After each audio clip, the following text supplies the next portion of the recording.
Derivative Jill. There she is. There she is. Welcome to Jill's.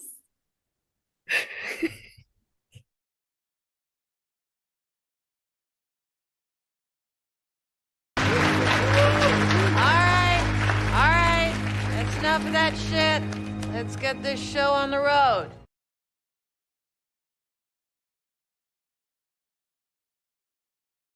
Hello and welcome to Indefinite Lunch in Infinite Combinations, number 192.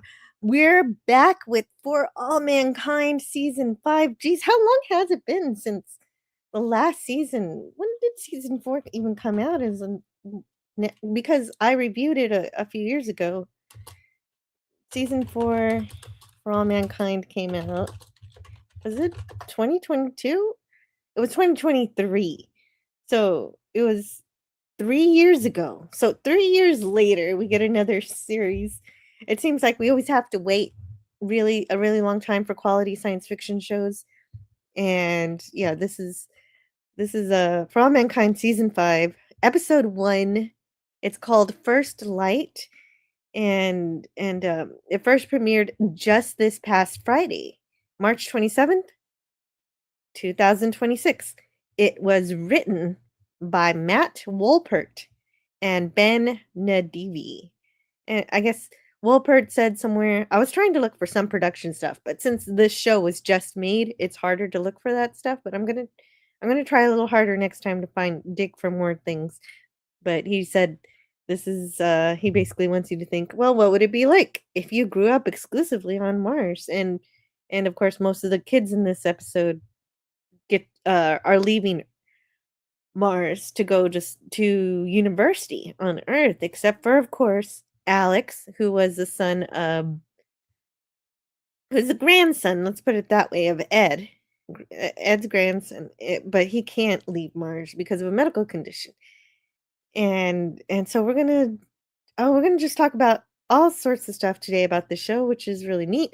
There's a lot of it, so a lot of it, there's a lot of interpersonal stuff going, drama and all that, but they're actually interesting characters. The dialogue is well written, it's intelligent, and oh yeah, the episode also, it was directed by Sarah Boyd. And I'd like to say hello to the chat. Hello to Jamie Lynn Simmons and Gavin, who says, hello everybody. Welcome to Jill's channel. Original, unique content at its finest. Yeah, and if I gotta have my camera, and I didn't ever really see the need for it, but I guess there is a need for it. At least until, things are figured out. Oh, also, apparently it's very sketchy for me to have slideshows up. Ooh, slideshows mean that I'm, not transformative or something. So I brought the Enterprise back. So yes, here's our first slide is of Al Gore, but I brought the Enterprise back and I made it trail, so there'll be some kind of animation.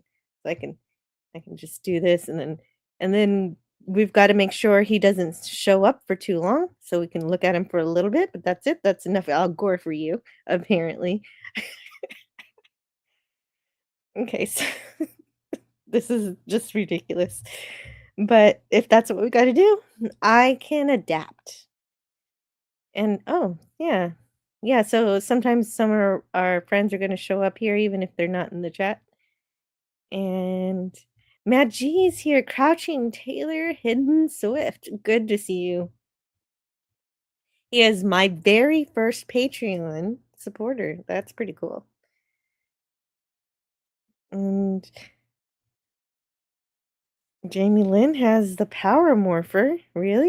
Oh, if you do, I would think Donnie would show up. And College Slammer. Hey, finally her on video. Oh, well, this is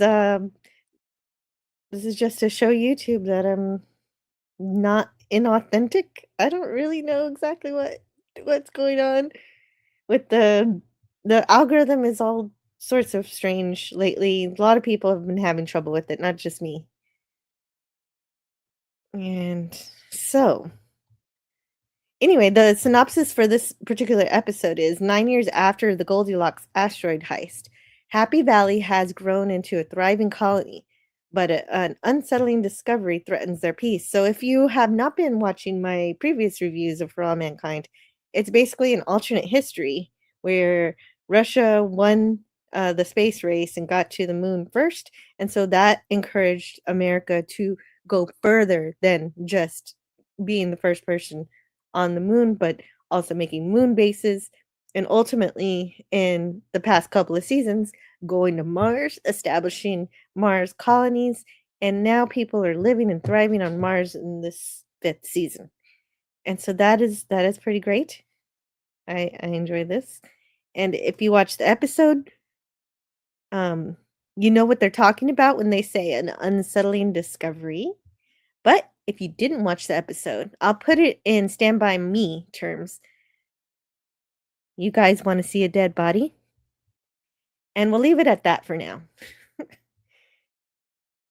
And yeah, so we can talk about the episode. Philip will show up pretty soon. He's I don't know what he goes by as a YouTube handle anymore, but we'll meet him again. There's just so much history and lore to For All Mankind. I was part of coming back to it after all this time is trying to remember all the little plot points and everything that's been going on. Obviously, with the alternate history, you've got different people who are president, and yeah, so that's why Al Gore actually got to be president in this this universe, which is kind of funny. But he gets beaten out by this other guy who lambasts him for losing. That's the big thing. That's the big thing you got to remember about this season is that he loses his presidency because he lost the Goldilocks asteroid. And the Goldilocks asteroid was this big mining um, not research, but it's a asteroid that has this iridium in it that is highly valuable. Hey, look, it's Philip. Hello. Great to see you. Oh, well, we can't hear him right now, but I'm sure he'll be audible soon. Maybe he might need to deal with some settings and stuff. But definitely let's get into this. Let's see.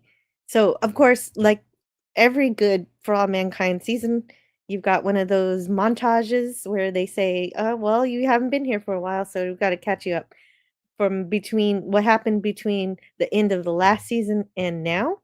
So between 2004 and 2012, because this is the time jump that we're going through. Although, yeah, Philip, I still can't hear you, Philip. So if you want to fix your audio, that would be nice. Uh, hey, Wallace is here. Hey, Wallace. I will only be here for half an hour for another live stream begins at noon. Oh, okay. Well, I appreciate you very much for showing up for this part of the show. I do hear some lovely birds, so I think maybe we can also hear Philip too. Hello? Can you hear me? I'm not really sure if those are birds, but yeah, those are birds. All right. Yes, I can hear you now. Welcome. Well, there might be. Yeah. Well, happy to be here, and Great. happy to be doing For All Mankind again. Yeah, how did you like this episode, just generally, before we get too into it? I mean, I'm always glad to return to the world of For All Mankind, and so I was pleased with it. I mean, the only thing I was disappointed about is that I have to wait a whole week for the next thing, but that's just the nature of it. So just gotta deal. Right. Well, I actually kind of like that because then I'd be pressured to review it faster. And I like just having one review to do each week all the way until June. So maybe it's tougher to get to see the story unfold, but it also lasts longer. So we're also going to look at this slide here. I have to be more careful with my slides. I've Yeah, I been mean, demonetized for it's mass-produced going to be interesting to content or note. whatever. So, so look, Earth comes first. That's the Yeah, I've heard, unfortunately. not at all like America first or anything. No, it's not. It's not hitting you over the head with a mallet on that one or anything. That's funny. But It's but it makes sense. I'm sure we'll get into some of it. Yeah. And oh yeah, so we got we've got lots of political drama in that sense. Well, because the reason is that Mars got the asteroid, so they're able to control the iridium, and so they've got more independent. They've got more potential for independence. They're not completely independent because they're not really self-sufficient yet, which is what Deb has a little commercial for in this episode. He's not really in this episode very much except for that commercial, but that's the goal basically. Is kind of like the American Revolution. We're over here on Mars and you're all the way over there, Earth. You can't really control us for much longer. So that is going to be a thing this season. And that's the Yeah. more interesting thing. I That we think don't really President get Bragg into. is. Yeah. Sorry about that. Go ahead. I'll say President Bragg is essentially, King George, no Yes. taxation without representation sort of thing. So it's going to be interesting to see. Yeah, absolutely. I definitely see it that way, like the American Revolution.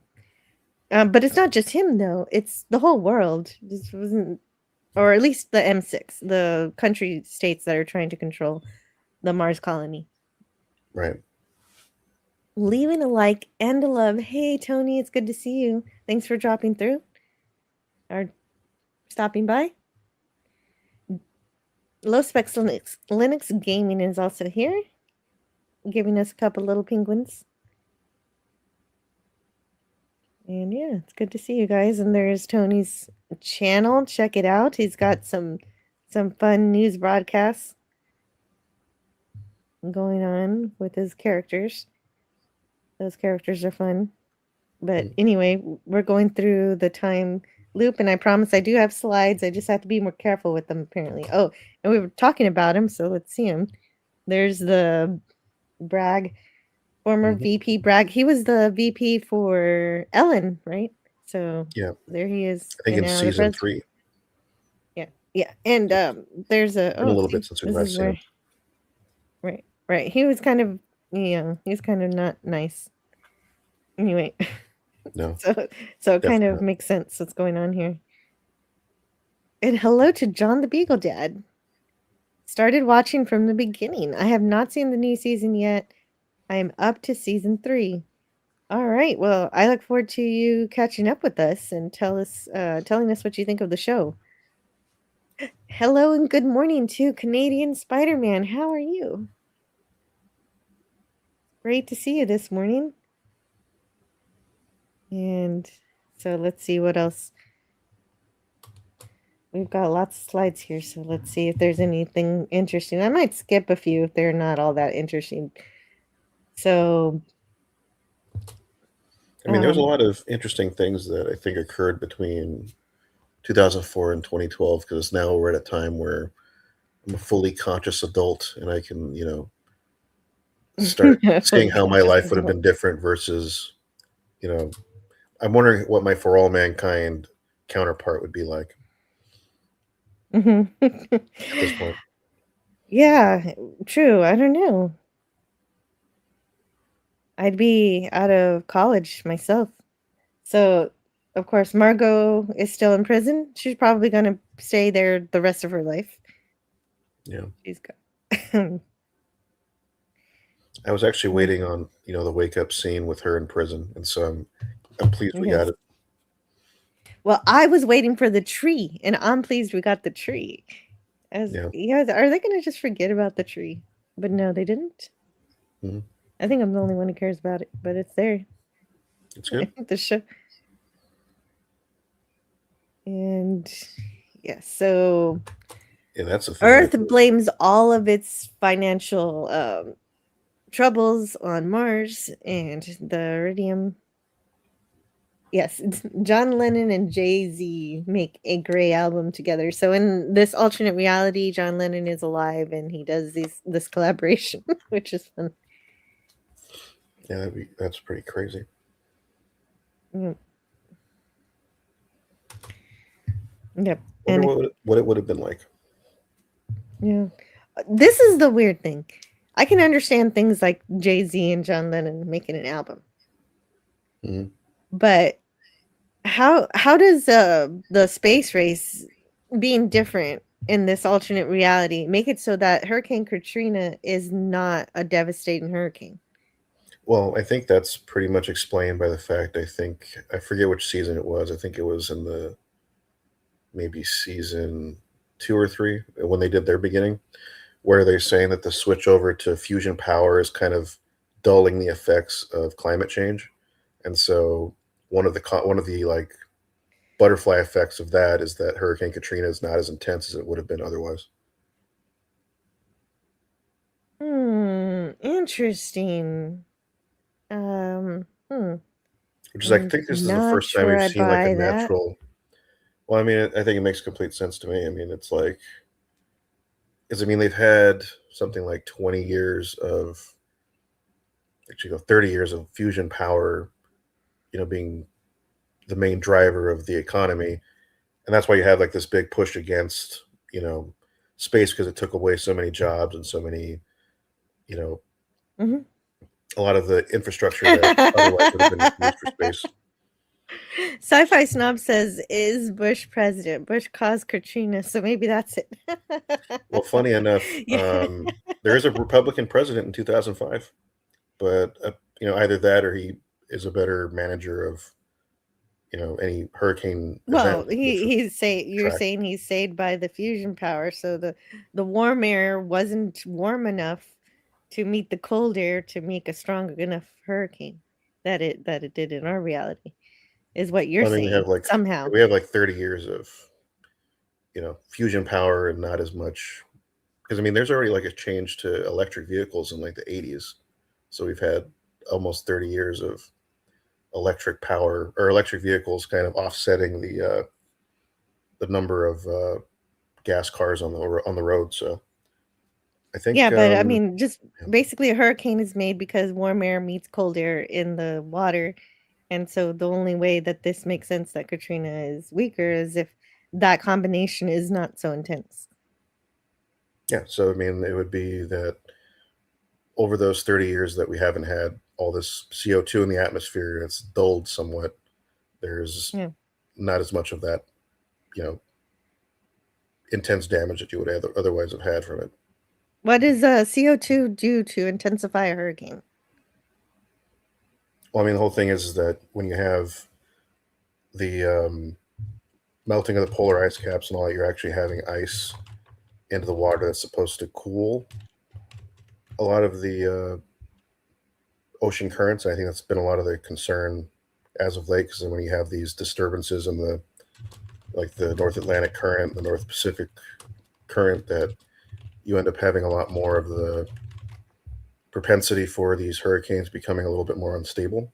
And so I think that the that's why you have El Nino and El Nina years where things get a lot more Mhm. warm, and that's All when right. these things become more erratic, and so they're a lot harder to predict. And so that's what ends up kind of disturbing the sort of conveyor belts we have in the various different like ocean gyres, and that's what's causing a lot of this Mhm. stuff to happen. Yeah. Well, it's too bad we're not anywhere near fusion power these days.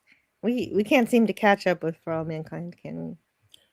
I think we're like So 30 years behind them, if anything, because I think they barely discovered that we've been able to kind of push ourselves toward a little bit of fusion power, but we have no way of reproducing it on a scale where we could actually make it replace fossil fuels. And so I think that's the kind of other side of the coin, unfortunately.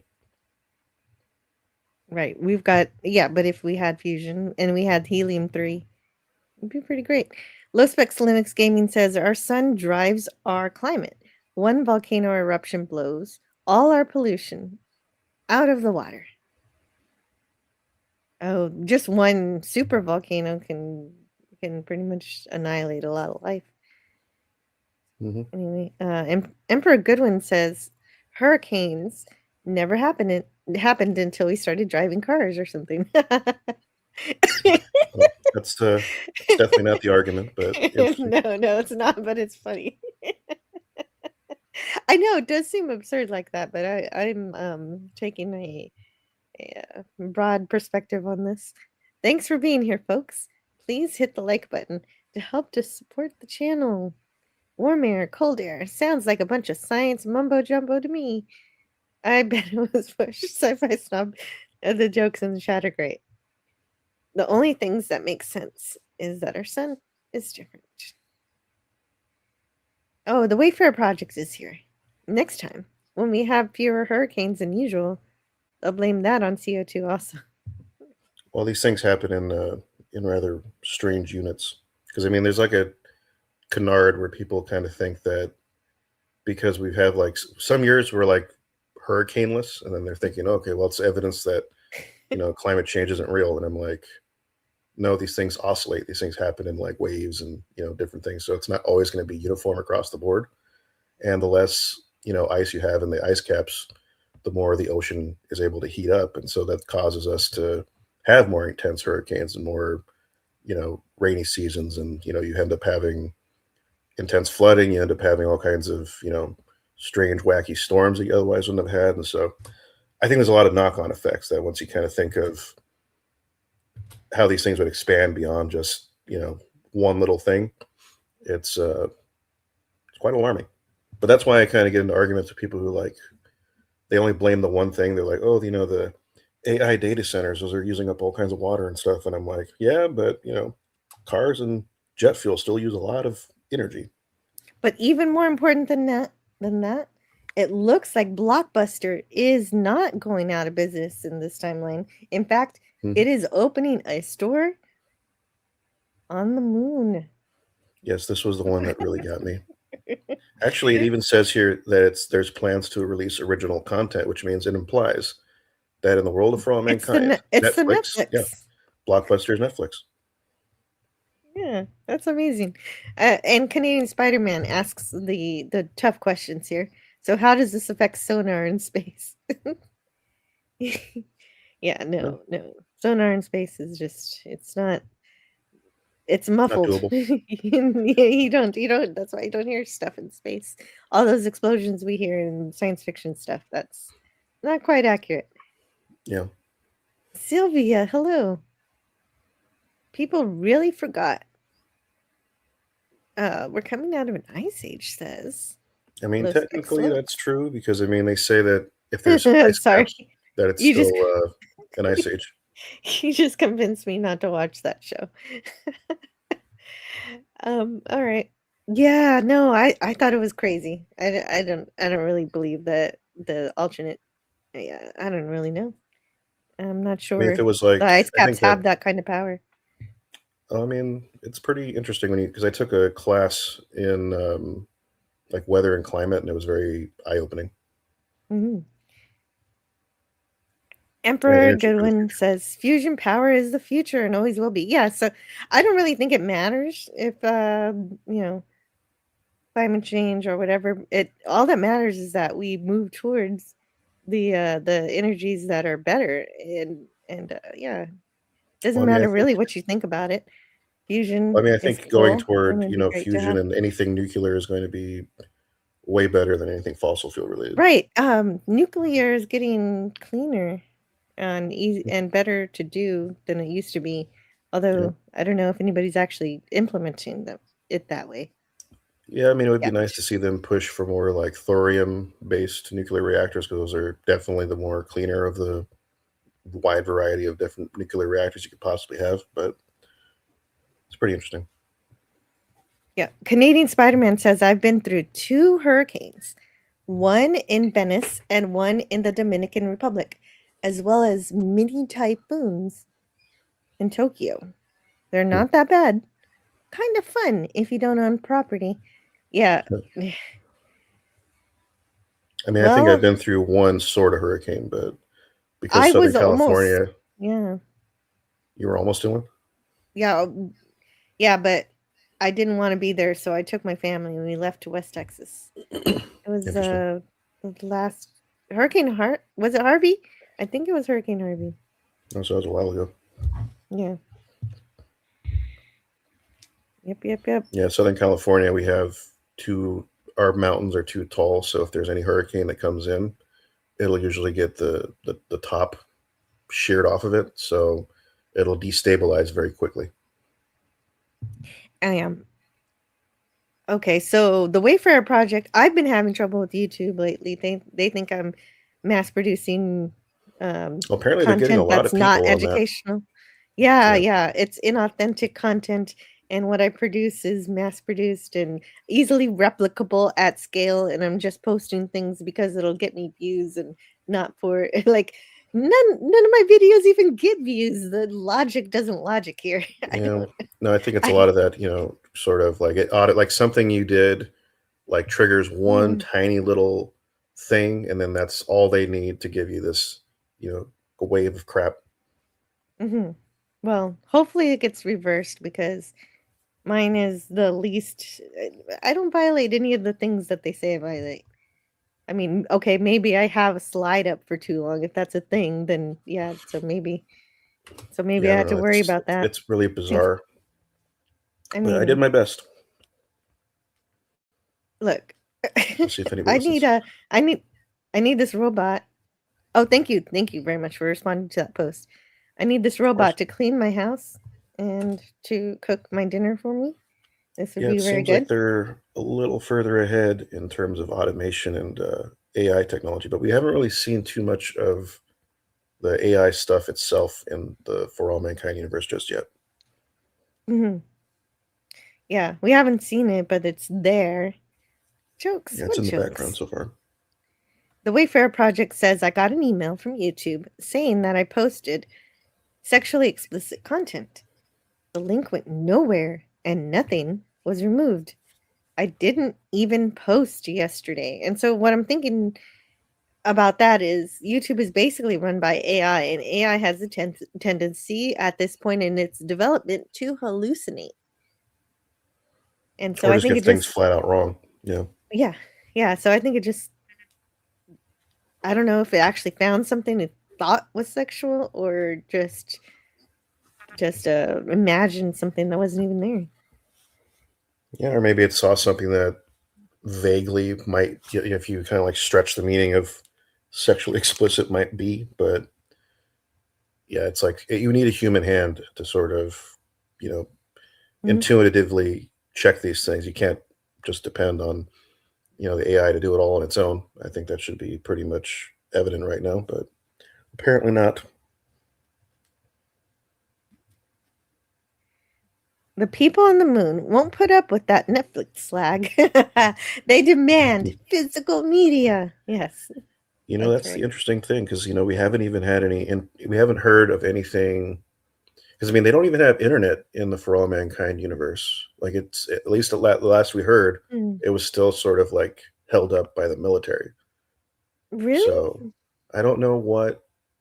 I mean, They when they have to say, have internet by now. well, I mean, there's something like it, but it doesn't seem like it really is. So I'm kind of there hasn't That even doesn't been like. sound right.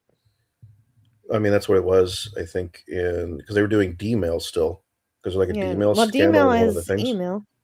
Is Well, that's just their another version of word it, for but email. it's a. I think it's supposed to be a little bit different because I know that they're still kind of going off of like the old ARPANET stuff, at least last I Hmm. heard. So I wonder what would have sort of expanded from that. It says something the internet exists by the 2000s. So, oh, there it is. Yeah, so season 4 finale. The motel sign advertises that it has internet. So, by the 2000s, internet exists and publicly accessible. So it was a little later than us for that, like you mentioned, but it's there Mhm. now. Yeah, so it's interesting what things are delayed and which things are actually they're kind of ahead in. Hmm. Vision is a fine idea. Fusion, not so much. What? Fusion's a good idea to me. I think they're both good. Burning oil is getting rid of all of those dead dinosaurs. It's recycling. It's the best thing we've got right now, so I can't really scoff at it yet. We need it. Electric cars are good, but it's just not really you can't always find a little charging station. Yeah, I The mean those will Wayfair take time. the Wayfair project says I've been through plenty of hurricanes. They're bad, very scary, and things get destroyed. Hmm. Stan Meyer water car was nuclear. He was making hydrogen cease to exist in a burst of pure energy. Wow. Oh, a nuclear car. Jeez, that sounds like Fallout. Yeah, definitely sounds like that. Isn't everyone posting to get views? Yeah, exactly. But apparently, I'm mass producing it like a factory or something. And apparently, Even you're though I'm getting millions of views. yeah, I'm not even getting millions of like I understand YouTube going after low effort channels that just don't even have to work at it to churn Yeah, things I out mean, that there's get views. Like, but I'm not yeah. doing that. Well, I mean, I know for a fact that you're not like an AI slop channel, so I mean, the fact that Yeah, they and would there's like nothing include I you don't in that even is think weird. I don't even think there's anything wrong with doing that if you want to, just a little bit. But as long as you do something creative with it. But anyway, I don't Yeah, I even mean, fall under this category.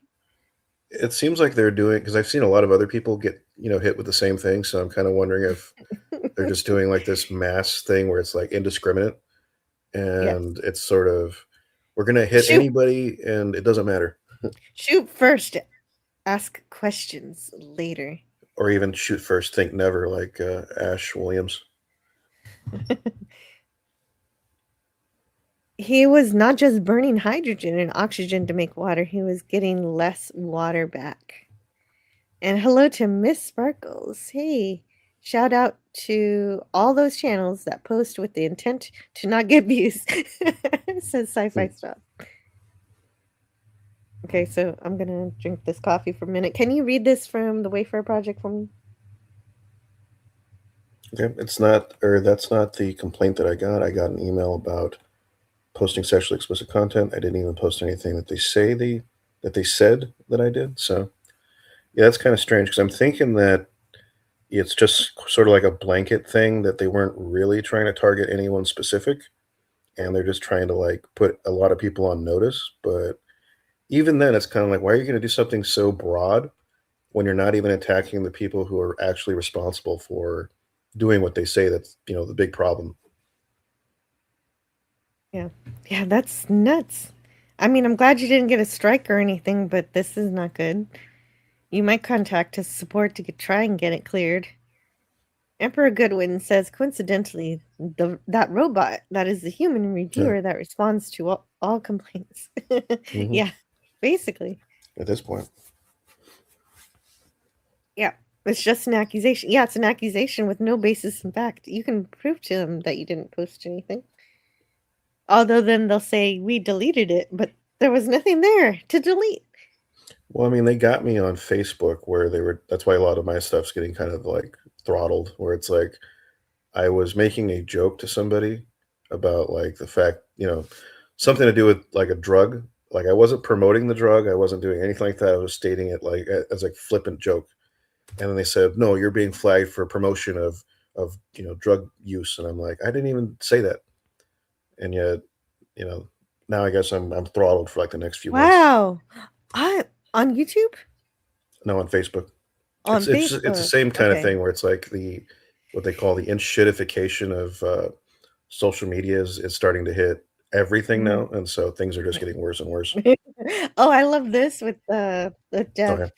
And well, because the reason is when you do go to space, you do have the potential of your muscles atrophying if you don't work out properly. And so he's got a workout plan for everybody. Mhm. Emperor Goodwin says, it was your naughty Leisure Suit Larry gameplay streams, Joe. I'm not the one who got hit with sexual content. That's the Wayfair Project. The pixelated nudity turned the algorithm on too much. It's always possible. Yeah. I I didn't get it.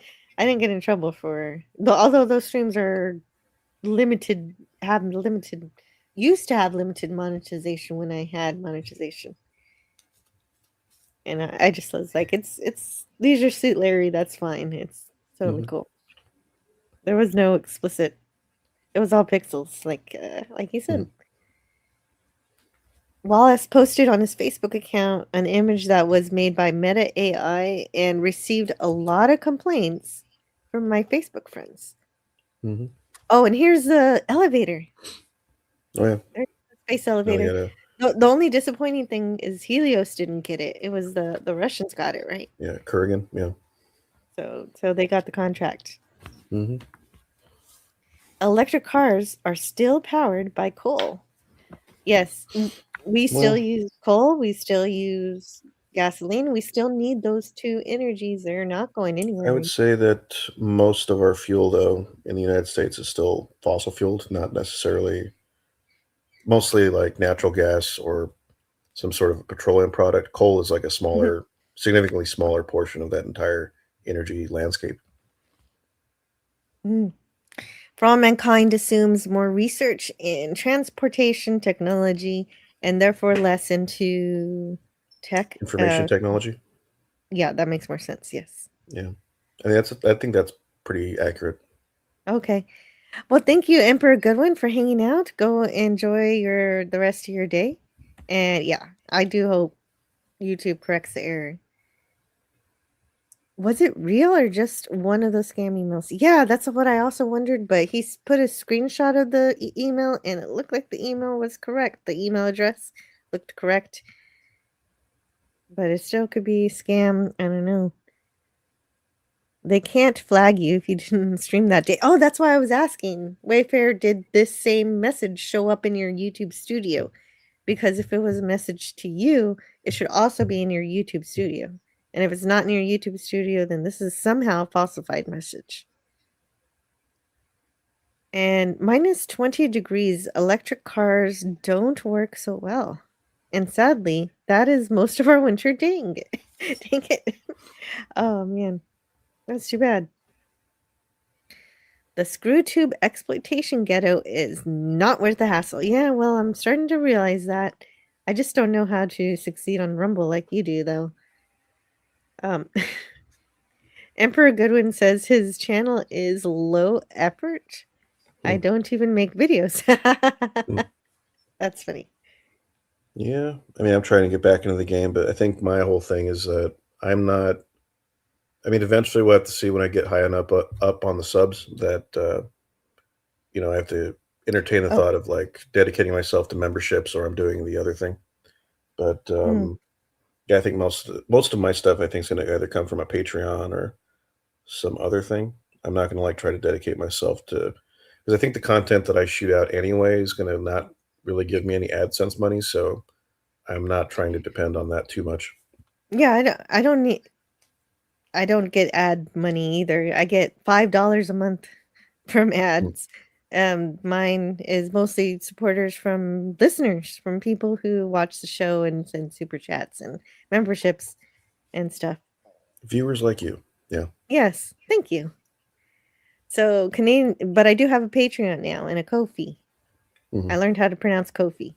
It looks like Wi-Fi, so I was calling it Ko-fi, but it's Ko-fi. Obviously, I was because calling it's got it a coffee little for the longest time. coffee cup. Yeah, it's got a coffee cup, so you see the correlation. Yeah. BC has hydroelectric for most of our power generation, so that's not so bad. We use coal for making steel, for cool swords and batleths, and Captain America shields. And justice for faceless YouTubers. I will not show my ugly mug to prove I'm real. Well, you don't have to because you got the animation. You got the little animated guy. The VTuber thing works. I think does the same thing, right? And about to lose network for a short amount of time. Okay, thanks. It's a good place for letting us know. And complain to the over robot. In my case, yes, I did leave the title screen of the game up for 2 minutes. I'm not trimming it. I'm done. Oh, yep. Ridiculous. Jill is just a pixelated image. Well, yeah. I mean, everything online is pixelated. Yep. I think YouTube is doing this on purpose to get rid of small creators. That's what some people are saying, that it's on its way out. Like YouTube as a platform for normal people is on its way out, and corporations are going to take it over.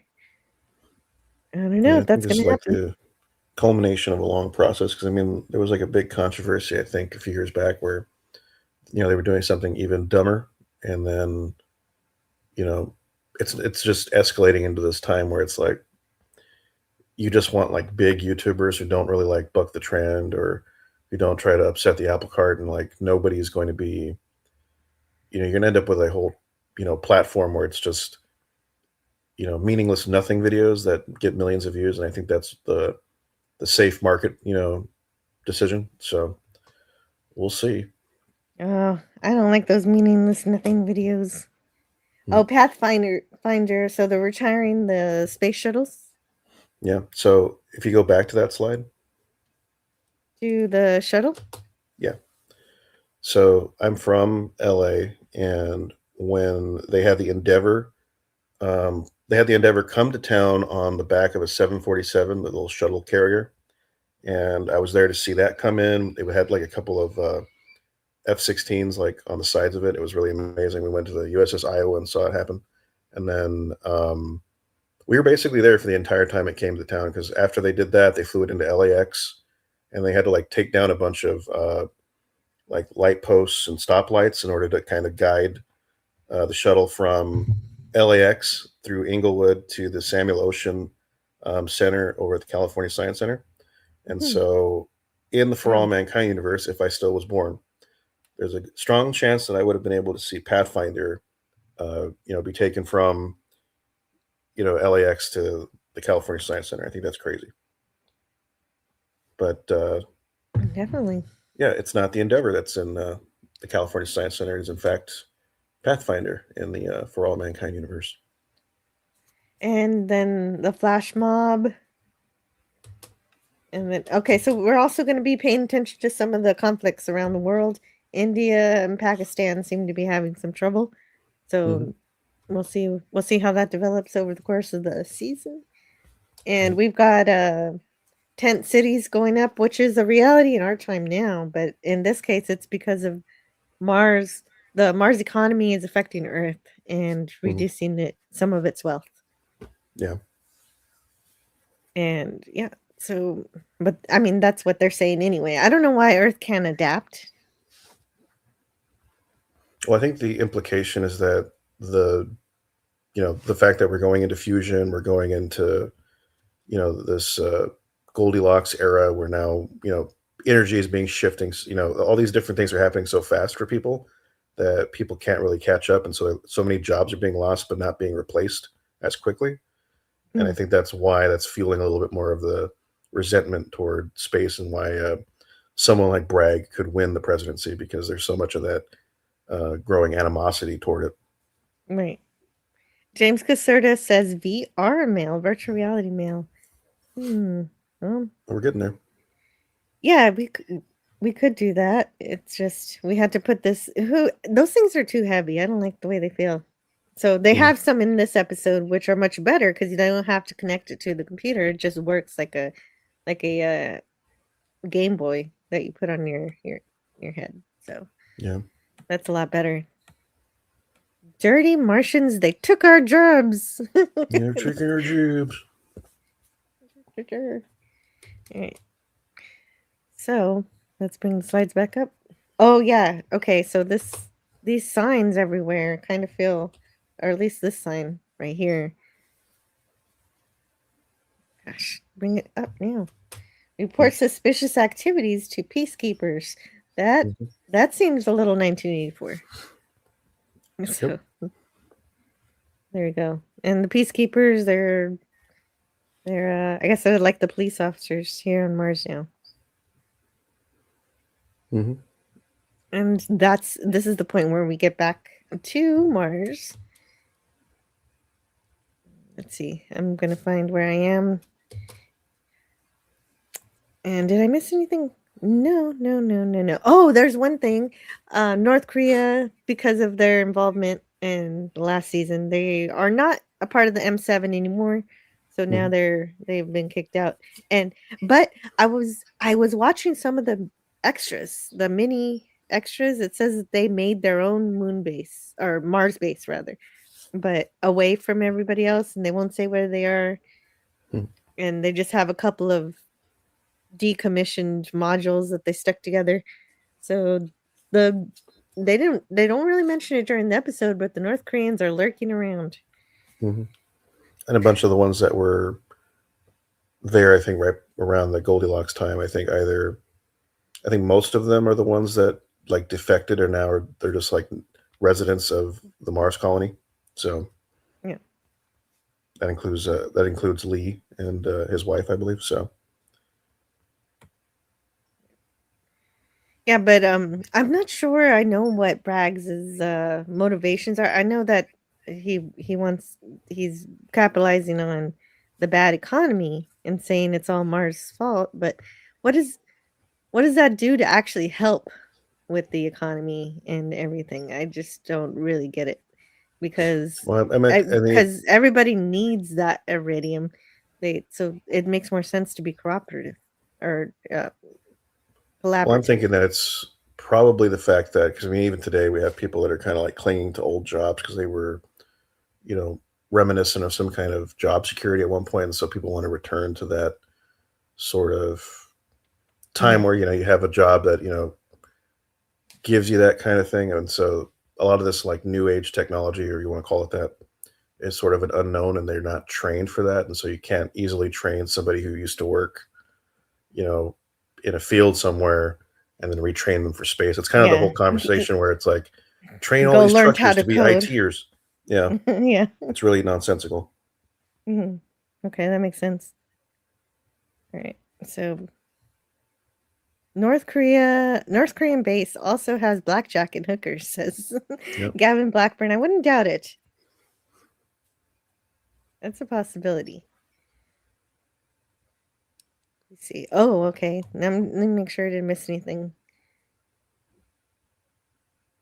Oh, right. There were also better radiation shields. That makes it so that people feel more comfortable bringing their families to Mars.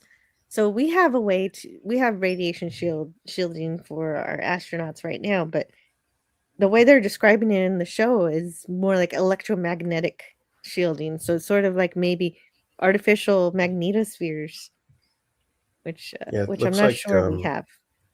in some of the photos that I was looking at, it seems like it's like a lamppost where they have like a Mm, thing on top of it, and then it's like yeah, producing some kind of electromagnetic, sort of, I don't want to call it, some kind of yeah. a field around it, and so that's what's causing everything to hopefully be strong enough to where you can exist on Mars without having to die of some horrible, cosmic ray or UV over the process of your life.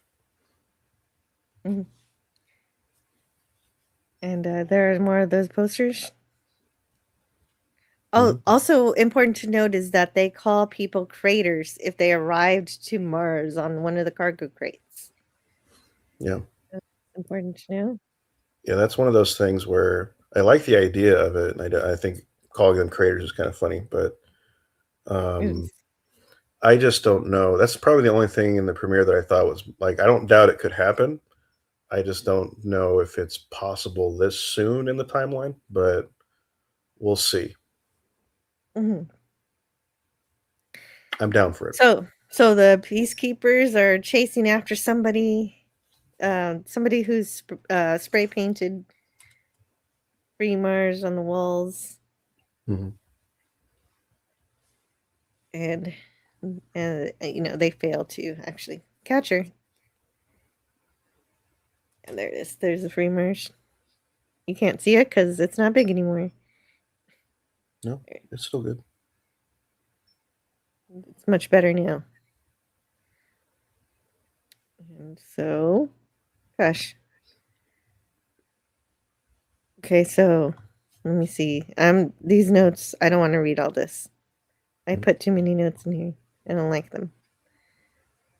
Well, it's Let's important to note see. that at the end of last season, there's like a tiny little uh, text on the side of Kuznetsov's station that Mhm. does say "Free Mars" on it, and so it's a tiny little detail that somebody pointed out, and now we're kind of seeing this, "Free Mars" sentiment kind of spreading through um, a lot of the Mars base.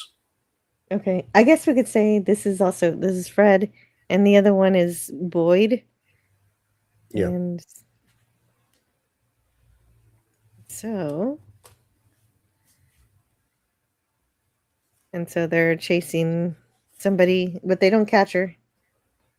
Hmm. And she just wants to hang out and watch the sunrise, I guess. And it's Lily Dale, the daughter of, oh, what's his name? The other, that guy who was Miles. like Miles. Yeah, Miles was like a mafia kind of leader of the Mars resistance in the last Kind of a season. semi-criminal organization. Yeah. Right. Because he was collecting all these rocks and stuff and selling them Hmm. for cash for his family. And because he Hmm. was kind of losing control of his family, his wife was going to leave him because he couldn't make enough money for them to live. Hmm. And I guess it all worked out, and he didn't get caught. Or at least he didn't get the kind of punishment that I think everybody else got. I guess I don't know, how did But he that work? wasn't really complicit in the Goldilocks thing. His crime was mostly like that speakeasy sort of like other Yeah, stuff. black market stuff. Yeah, which I Yeah, he think, was working with Ilya. yeah, I think that either they've kind of looked the other way on that or just, gone legit. Mm, yeah, fair enough. And this is she's played by Lily is played by Ruby Cruz, and so she's one of our new next generation characters in the show because our older characters are kind of we're not they're still there, but we're not paying as much attention to them, except for Danielle doesn't show up at all in this Yeah, that was a episode. weird omission. I mean, I know why, but it's just strange. Yeah, right, because she got hurt last time in the riots, and I guess she decided to just not come back, which is the Yeah. only guess here. I mean, we still got another few episodes to find out what her fate True. might have been. We'll see. Yeah, maybe something will happen. Because all we got was like, even we have in the kind of opening intro, it had like Ellen had published a book, like, her post presidency, memoir. So that's the only glimpse we get of her. And then the only other characters I think from season one that are still alive is Margot and then Ed. And yet We they're do get both like really, really advanced in age now. Yeah, they're very old. Oh, the old age makeup on both of them is very, very good. They both Yeah. look ancient. It's amazing. Mm. And they Yeah. even put age spots on Margot's hands. Hmm. It's kind of crazy. And Like in universe, she's like 10 years younger than him. wow. So, yeah. Yeah, so they're not long for the show. They're not going to Hmm. last. The Wayfair Project says free Mars. Yep. Okay, so But it yeah, I says think she Gavin just Blackburn was saying something about the Eagle transporters. I'm like, I've been hoping for them to build something like one for this entire show, and we still haven't seen it. We haven't really been back to the moon since I think season 2 or 3. yeah. So I'm really curious to see what the moon looks like today. Well, How's it has Jamestown blocks. expanded? We know that it has a blockbusters. That's We all know we at know least for sure. that. So we know it's a And lot funner now. there's a Domino's on Mars I saw. Yeah, so it makes me imagine that there might be like a, just a one up or, be different. They have some kind of other pizza joint on the moon. Mm. Yeah, there's got to be a competitor. Yeah. Pizza Hut on the moon. Right. And so she's watching the sunrise. We're just basically introducing these younger characters because we don't know who they are at all. So you got to introduce them. This episode actually isn't all that action packed or anything. It's very subtle. Oops. Oop. That was some help that I got from a friend there, and I was happy about it. Nothing wrong with that. Hmm.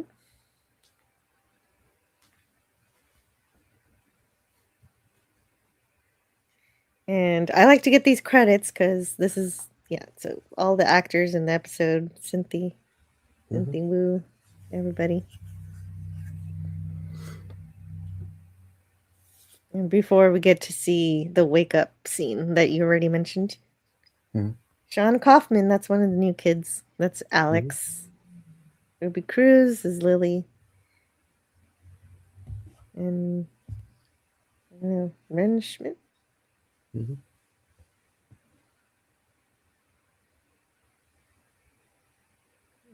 So basically, Ronald D. Moore, of course. Yeah. And Ben Nadivi. And of course, Michael and Denise Okuda work on the show also. So the Star Trek DNA is here. Yep, it's still definitely infused in the show. And now we get the did we ever get a wake up scene with the Leda before? Or is this the first time? No, I think this is the first time. This is the first time we get a Margot style wake up routine with the Leda, which is Yeah. interesting. It kind of disturbs me. Is this kind of like a handing off of the torch here, where now I it's going to think be that's the her next implication. time? Yeah, I Like, think that 'cause from now on we're getting just Aleda doing the wake up stuff. This is the passing of the baton. yeah. Yeah, because it's obvious that Ed is not long lived for the season, but I was hoping we could still get Margot in season 6. Well, I guess we'll find out. Oh, and Dev is trying to build this self-sustaining city on Mars so that Mars can live by itself and not have to rely on imports from Earth, which is definitely beneficial to Mars. Or at least they'll still have to get some imports from Earth, but just maybe not as much. He's trying to build his own version of the original plans for Epcot, a self-sustaining city. Oh yeah, I was kind of thinking like a Dyson sphere, but obviously it's not really a Dyson sphere, but just like something self-contained. I didn't realize that was Epcot's goal. They do have hydroponic gardens. I mean, yeah, now Epcot is more of just like a, theme park attraction. But yeah, originally I think Disney wanted to make it like an entire, self-sustaining city that you could, bring your family to and like actually live in for an extended period of time. And I guess after a while, it just kind of whittled down to like, okay, we can't exactly do that with the kind of money we have. I mean, now maybe, because Disney is still pretty wealthy, but back then I don't know if it was as feasible. Yeah. So Leda is now the CEO of Helios, and so she's got to do a whole lot more. Everybody's always chatting at her, and she gets so stressed out. She yells at Sharon to not now, Sharon. Sharon didn't even do anything. And Dev announced his city without approval. So Aleda says, yeah, he can't make that city. But everybody else believes that the city's going to be made. So that they're also saying, well, now we can't fund all this other stuff. Now you can't go to Europa to look for life and everything. And that's something Aleda, it definitely prioritizes over the city. And so it's a difference of priorities, and she's a CEO. So yeah, that's probably, she does have a bit of, but obviously Dev still has great influence on a lot of people, and they follow him. He's a personality that people gravitate to and listen to. Yeah. And it's kind of interesting to note too, because I think it was season 2 or 3 as well, when he was trying to push for this kind of like starship looking thing called Calypso. And it seems like he wasn't able to get that off the ground because we don't ever see anything about it later. So this might be another one of, it might be another one of his sort of like grandiose plans that never comes to fruition. Or maybe it doesn't come, to reality the way he would have probably initially envisioned, perhaps. Yeah, that definitely sounds like Elon. You can't avoid making those comparisons, because not every idea that either of these people come up with always works. It doesn't always work. Yeah. And hello to DJ Play Nice, stopping by to say hi and leave a like. Have fun. Thank you. And make sure that your subscription is active and that the alert bell is set to all. Oh yeah, in all the troubles with my channel, I forget to be happy about one little thing, and that's that I am approaching 1,500 subscribers. And so I'm just a few away from that. I think about 4 or 5 subscribers away from 1,500, which is still, that's very good. I have my notification bell set to all as well. Very good. Yeah, DJ Playlist is very good at reminding people of that. Yeah, no, DJ Eh, Play Nice is pretty great. yes. So is everyone else on the Oh, stream. of I course. appreciate all of you. Yeah, DJ Play Nice, drop your octaves like a B-52, but don't hurt them. So if I'm not on the slides, I gotta make a move. Not now, Sharon. I wonder if we'll get to know Sharon. So then we meet up with Miles and Amanda, and it's their daughter's graduation day, but Lily's not there, obviously, because she ran away to see the sunrise. And so the parents use that opportunity to have sex. So that happens. As you do. Although that does make them late, but Mhm. yeah, fine. Well, I mean, I guess good for him, I suppose, or good for them. Mm-hmm. And then, of course, Baldwin's going to attend the graduation too for Alex and Kelly. Kelly's looking for life. She's always just looking for life. So Mhm. she's not succeeding. She's been doing this whole time, and she has not made any progress. Yeah, I think in the intro too, it says something about Ed. His punishment is that he can't go to Earth to live out his sentence. He has to stay on Mars because he's an old man now. Yeah, And but he's sick, so they give him a very lax house arrest. So yeah, he's yeah, got they give him like this, like he still uses it as on occasion, like right here to like mess with them. he's pranking them. Well, if they're gonna Mhm. they're restricting his access to certain rooms. Yeah. So he sets off the alarm just for fun, Mhm. just to be a nuisance, Mhm. which is great. Oh yeah.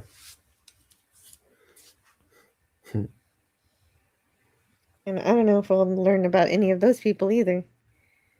Everybody's new. Yep. Well, there's still time. There's still a couple of old people, but I've like here. Hmm. And so, Ilya's still doing some interesting stuff. Like he has a legitimate business now. He's got a legitimate restaurant, but he also seems to try to be making money on top of that. So he's always hustling. Yeah.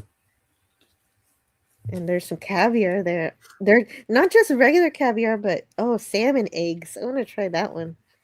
Hmm. Those look pretty good. Founded 2008. Yeah. So that's what Miles did with his rock money. I feel like he must have like stored a ton of it into Lily's college fund or something. Because where's all that money? Yeah. Well, I mean, he obviously had enough money to bring his entire family over, plus help probably Ilya a little bit, and then I'm pretty sure there's some kind of a nice savings just for them as well. So Right. He just knows how to save his money. That's why he's not yeah. an extravagant guy. Because I guess they want to keep him down to earth. Yeah. On Mars. Mm-hmm. Yeah, down to Mars. Down to Mars. It doesn't sound quite the same. Mm-hmm. Oh, there's Kelly. There's Kelly looking for life. And this is really beautiful. This is where you it feels really cinematic with the crater. Mm-hmm. It's beautiful. It's nice. And she's been doing this research in this crater for a decade at this point. Yeah. And it's always negative. But she doesn't give up. I mean, to be fair, it is a really large crater, so I could see it taking a while. And there's the tree, the apple tree. Mm-hmm. It was just a sapling when we saw it last, and now it's bigger. Yeah. It'll be nice to see it in season 6. Mm-hmm. Yeah. Wonder what it'll be like then. Mm-hmm. Oh, it also mirrors a little bit of the expansion of the colony as well, so that's a cool detail. And so then we've got the Mars governor, giving the speech. Mm-hmm. For the graduating kids. There's just 4 kids graduating. It's a rather small class. Hmm. For the Happy Valley Institute of Education. Mhm. And his speech actually does talk about the tree. Mhm.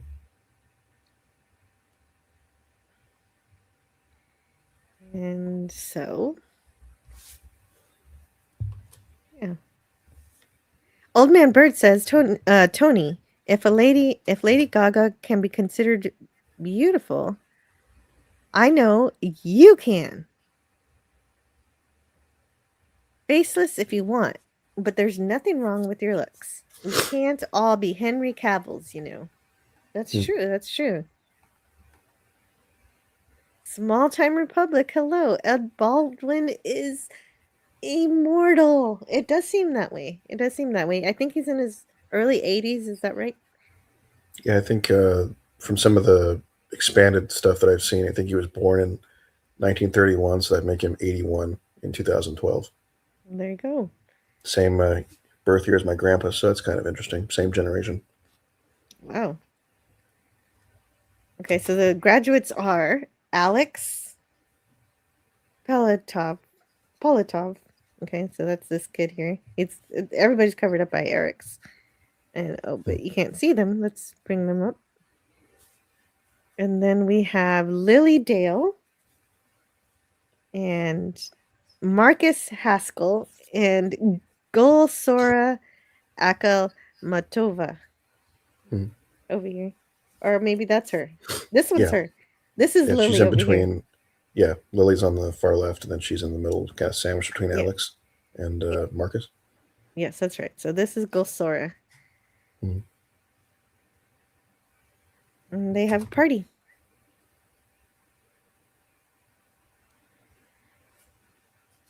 And I'm going to pause this for a second. Tony says, my character work is catharsis. It's how I cope with myself. This will never change. No face. And the show will go on. Hmm. Hey, Pure Solace. Hey, look at that. YouTube actually recommended me a live event I care about. Oh, hey, Pure Solace. I'm so glad you're here.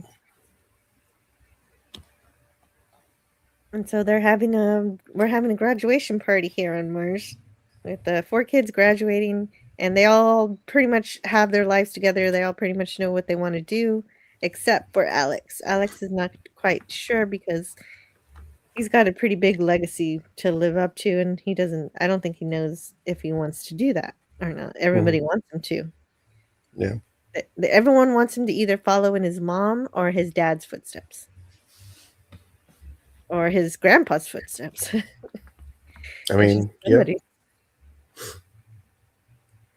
So Lily's going to be in journalism, Mhm. but she plans on coming back. She's going to Earth to get her degree, but she plans to come back. And Marcus is joining the Marines, and Gusara is studying filmmaking at the Yeah. University of Cairo. Right. And so, but Alex is the only one who doesn't quite know yet. Mhm.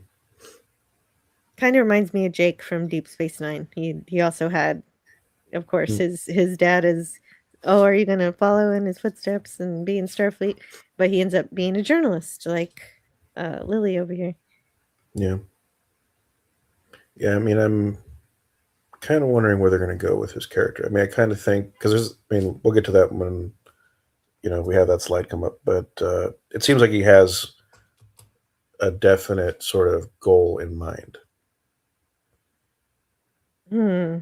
even if it's Okay. not like a concrete, life goal. It's still something I think he wants to build toward. Maybe. Maybe.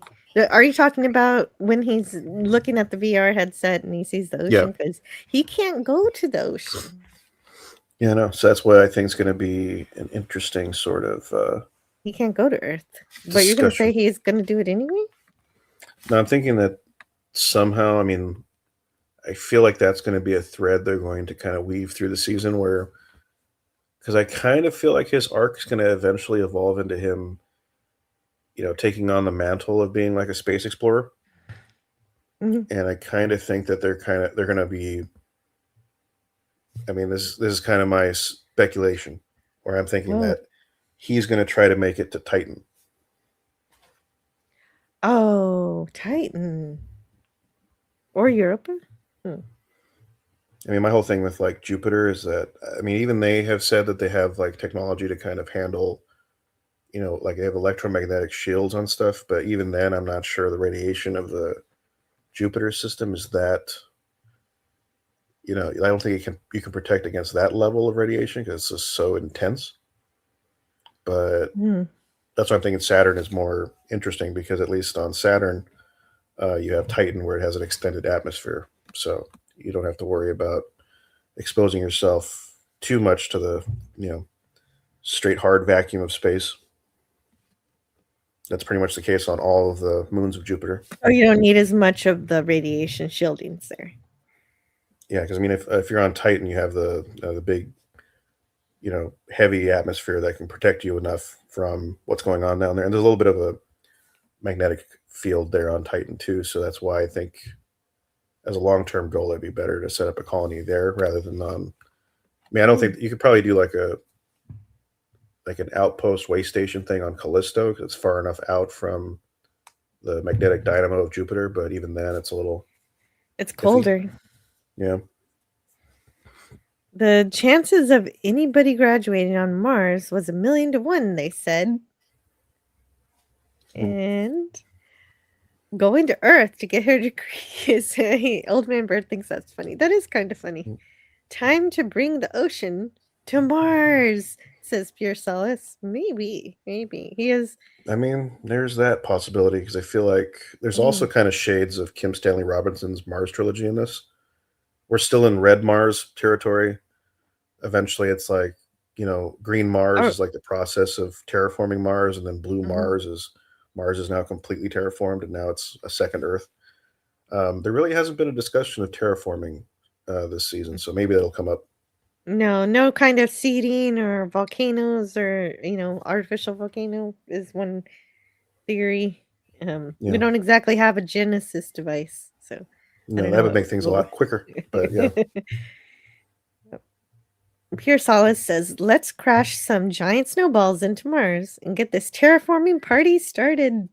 Give that's what them they say. Genesis." Mhm. Yes, Yeah. Genesis. Planet. So Alex goes to okay, so Alex says he's gonna go meet up with his mom, but he's totally lying. He ends up Hmm. meeting up with his friend Marcus and they go party with the other graduates to Hmm. drink liquor and smoke and stuff. Smoke Yeah, they're over smoke there. I they're think it's smoking there's actually go ahead. they're doing exactly because I think one of the pieces of dialogue is that they're smoking whatever herb that Ed has been growing this whole time, Mhm. and I think it's pretty funny. Yeah, Marcus thinks that Ed is the coolest grandpa ever because of that. Yeah, yeah, that's funny. Yes. No, it's actually a very charming little funny scene, and I like Hmm. all the kids here and how they interact. It's very natural, Yeah. and it's pretty good. Hmm. I hope they make it back in one piece. Oh, right. I meant to read this earlier, so let's. I've got to be cognizant of the slides now. It's ridiculous. All right, Yeah. can't just leave them there for you to wonder at. Small Time Republic says Artemis will launch tomorrow, planning to orbit the moon. Maybe doing it on April Fool's Day isn't best. Hmm. Yeah, Well, I was thinking that at too. least Is that like flying on Friday the 13th? I mean I think I'm glad they're flying it out. Now rather than like at the end of January, the beginning of February, because I think historically there've been like I mean it's kind of crazy how January 28, 1986 was Challenger, and then February 1st, 2003 was Columbia, and then I think January 27th, 1967 was Apollo 1. So all of these things happen the same week. So I think they actually plan to launch, I think around February 5th or 6th, Yes, which they would have been did. within that window of danger. And so I'm glad they didn't do that. True, true. So If it's there's good going to be that any they space waited for it superstitions. to warm up. I think the weather is kind of important sometimes. Yeah. And so, yeah, so the kids are still partying in my slide. Mhm. Good scene. And they toast to being friends, kind of like at the beginning of Starship Troopers, where they're totally going to drift apart. And that's obvious this is happening here too. We'll always be friends. Yeah. Sure, well, forever. Oh, that's corny. Micah Mm. says. That's how real they are. Mm-hmm. And now Lada's finding out the bad news that Europa is not funded anymore, or there's a problem with the funding for it.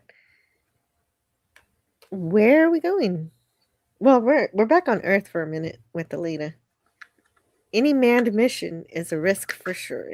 Yeah, I do hope they come back in peace too. That's what Old Man in One Piece rather. Uh-oh. Don't yeah, mute that. I hope they make it back in one piece as well. And so we'll definitely report on that when hopefully everything goes well. And yeah, Europa is. Is there anything I missed? Oh yeah, Sean Kaufman. There's like a little piece of information I got about him here. Hmm.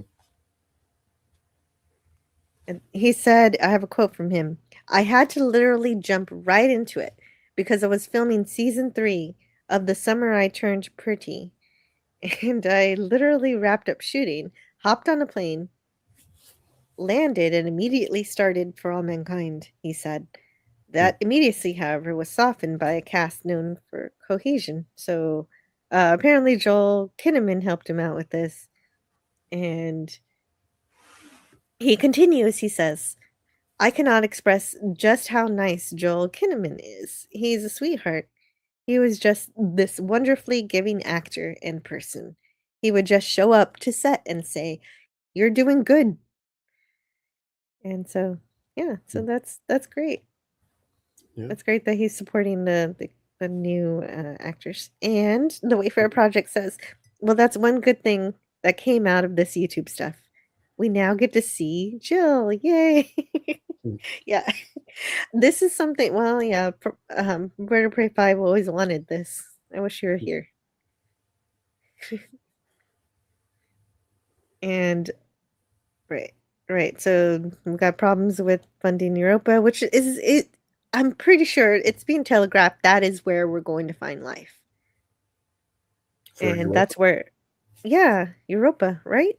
Doesn't that make sense? I mean, we've been wanting to drill for Europa, and they're making it they're making it clear that it's difficult to do. And of course, later on, Margot figures out the math because when doesn't she figure out the math? Mm. Yeah, I feel Yeah, like there's going to be like one or two more obstacles to handling anything over at Jupiter, and that's why I'm thinking mhm. they might be changing their attention to Saturn, especially since you can get to Saturn faster by using Jupiter as a gravity assist. So I don't know if they'll go that route, but it could be. Hmm. Yeah, I can't wait to get to that. That's always what I'm waiting for. The interpersonal drama stuff, the characters, they're interesting, but I want to see the science fiction. And so there's a little bit of stuff like the robots and the mentions of the space elevator Mhm. and the radiation shields and all that stuff, but I'm waiting for that trip to Jupiter. And thank you, Tony. But what type of life? Microbes? Yeah, that's all you need is microbes. Yes. I think that is what we're gonna find. I don't think it's gonna be something. I don't think we're gonna find dolphins Hmm. Well, I mean, I in think, Europe I'm on kind of, Europa because there's an ocean under Europa. In case that doesn't make yeah, sense. there's a subsurface ocean. They think on Europa and they think on a couple of other celestial bodies out there. I think they even suspect Saturn's moon Enceladus to have some too. Wow. And thank you, Pure Solace. It's hard to play poker with microbes. Well, that's the big thing too, because I think there's a lot of some of the astrobiologist people I know, they're kind of the opinion that the building blocks of life are pretty much everywhere in the universe. We keep finding them repeatedly on like asteroids. So it's pretty easy to create life around the universe. But the thing is, there's so many different like filters a thing has to go through before they become like us, spacefaring civilization. So I think part of the answer to what they call the Fermi paradox, or the reason why we're not hearing from anybody, is because there's so many of like, in order to get to us, so much has to happen and so much time has to happen. And the life can happen easily, but in order to get to our level, it just takes a Mhm. lot of time and a lot of energy and a lot of accidents. Yeah, it's a So lot easier to find microbial life than intelligent life.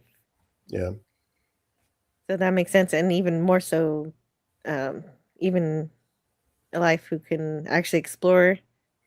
We're not exactly starfaring, but we are spacefaring. yeah. I mean, we have the distinction between like intelligent life and conscious life, because I mean, we could find life like a dolphin, like you said, and technically it's intelligent, but it's not going to be making, you know, it's not going to be studying metallurgy or building a rocket anytime soon. Well, tell that to the dolphins in The Hitchhiker's Guide to the Galaxy. Well, And yes. I'd like to say hello to Snortopoopus Cuber. How are you doing? Here's a fun thought experiment we get from Pure Solace. Will Okay, so life will life be as complex okay, wait, I gotta figure out how to read this. Will that life as complex as us be the same size as us? Okay, so will we find life on other worlds, and will they be and if they're as complex as us, will they be the same size as us or be teeny tiny? That's another thing that's in Hitchhikers, actually. Or Hmm. giant like a planet. Like, Hitchhikers plays Hydrosphere. with the Yeah. idea of, probabilities, and Hmm. just somebody saying some random phrase causes this shift in the universe where a whole there's a whole society of people who get interrupted, and it starts a war and a conflict, and they're like, what happened? And so they figure out that it was this thing that was said that was actually it was something that Arthur Dent said that turned out to be a big insult. And so they decided to go to Earth to attack Earth, and they have all these spaceships ready to invade, and then they're just these teeny tiny little Yeah. um aliens, and they get swallowed by a dog. Yeah. That's all it takes. Yeah. But I mean, I Also, love the Hitchhiker's yeah. Guide. Yeah, me too. But it's also a Twilight Zone. I love the invaders. Yeah. Well, there's a couple of episodes where they kind of explore the possibility that there's other intelligent life, but it's like exceptionally like compared to Mm. whoever you are, um, it's a lot smaller than say the person who's you know the focal point of the episode. Oh yeah, I forgot the name of that episode where they go to a planet and there is another tiny life form, and it's a whole Mhm. society, and this one guy acts like he's God over them until giant aliens come, Mhm. And and now he they're the run small, yeah. yeah, and now he's a small one, but before they came, he'd already driven off his friend and made him leave on the rocket ship. So the giants pick him up, and they said, "Oh, you squished him. Oh no. Oh well." And so they just drop him, and that's Hmm. the episode. Yeah. There's that one, and then there's the one, yeah, like you were saying, where she, she beats the hell out of a flying saucer. Mhm. That's invaders. Yeah. That's well, yeah, and the poor forbidden planet saucer at that. Hmm. Yeah, that hurts my soul, but Yeah, it does. I have It my own does. version at home. That's good. That's good. So back to the episode. Alex is using a VR headset, but he doesn't have to hook it up to the computer. It just works as it is, which is great. I want one. Yeah. So and he's trying to simulate what it feels like to put his toes in the sand, but this is something that he's possibly never going to be able to feel. Yeah. And so he's just simulating it. It's still making him pretty happy. And he doesn't give it back to his mom. He kind of keeps it. Why didn't they get another one? I'd buy one for him. Hmm. It's a good graduation gift. Yep. But I guess he doesn't reveal to her that he's taking it, so she doesn't know he needs one. Yeah. I And didn't think about it she's until right now, but there could be like a Dune thing going on where it's like, we'll make Arrakis, into an ocean again. So maybe. oh. Like he sees the oceans on Earth and he knows he can't go there, but he's like, maybe we can make that happen on Mars. But the trade off is that, that takes a lot of time with terraforming. So Mhm. I don't know. We'll have to see how that. Yeah, it's gonna be that goes. difficult. That would be interesting. Yes, it's definitely gonna be cool to see if any of these predictions come to pass at the end of the season or the Yeah. end of the next season. We only have 2 more to go. Yeah. Just this season and the next one. And I love a series that has a definite end that doesn't just drag on forever just because it's a proper profitable show. I mean, I'm kind of curious because the original plan I thought was for 7 seasons. So, Right, because that's a Star Trek series. A good well, Star Trek series will most of them last 7 seasons except for Enterprise. yeah, unfortunately, And but and except for the original series too. yeah. But Well, hey, unless somebody decides to make those 2 seasons of the animated show kind of honorary, like 4th and 5th season, then it's kind of mhm. the whole thing. It got the 5-year That's mission. true. That's true. Yeah, I kind of do that. Yeah. Yeah, I forgot And that's about what I that. do with my headcanon. So, Mhm. Yeah, because it's the continuing mission. yeah. Startapoopus asks, "Would you like me to smack YouTube on the noggin? Well, if it'll fix their noggin." Oh my Hmm. goodness. Yeah, why not? Well, Jill, have you tried unplugging your YouTube and plugging it back in? Yeah. Yeah, I just need to go head over to YouTube Studios and Google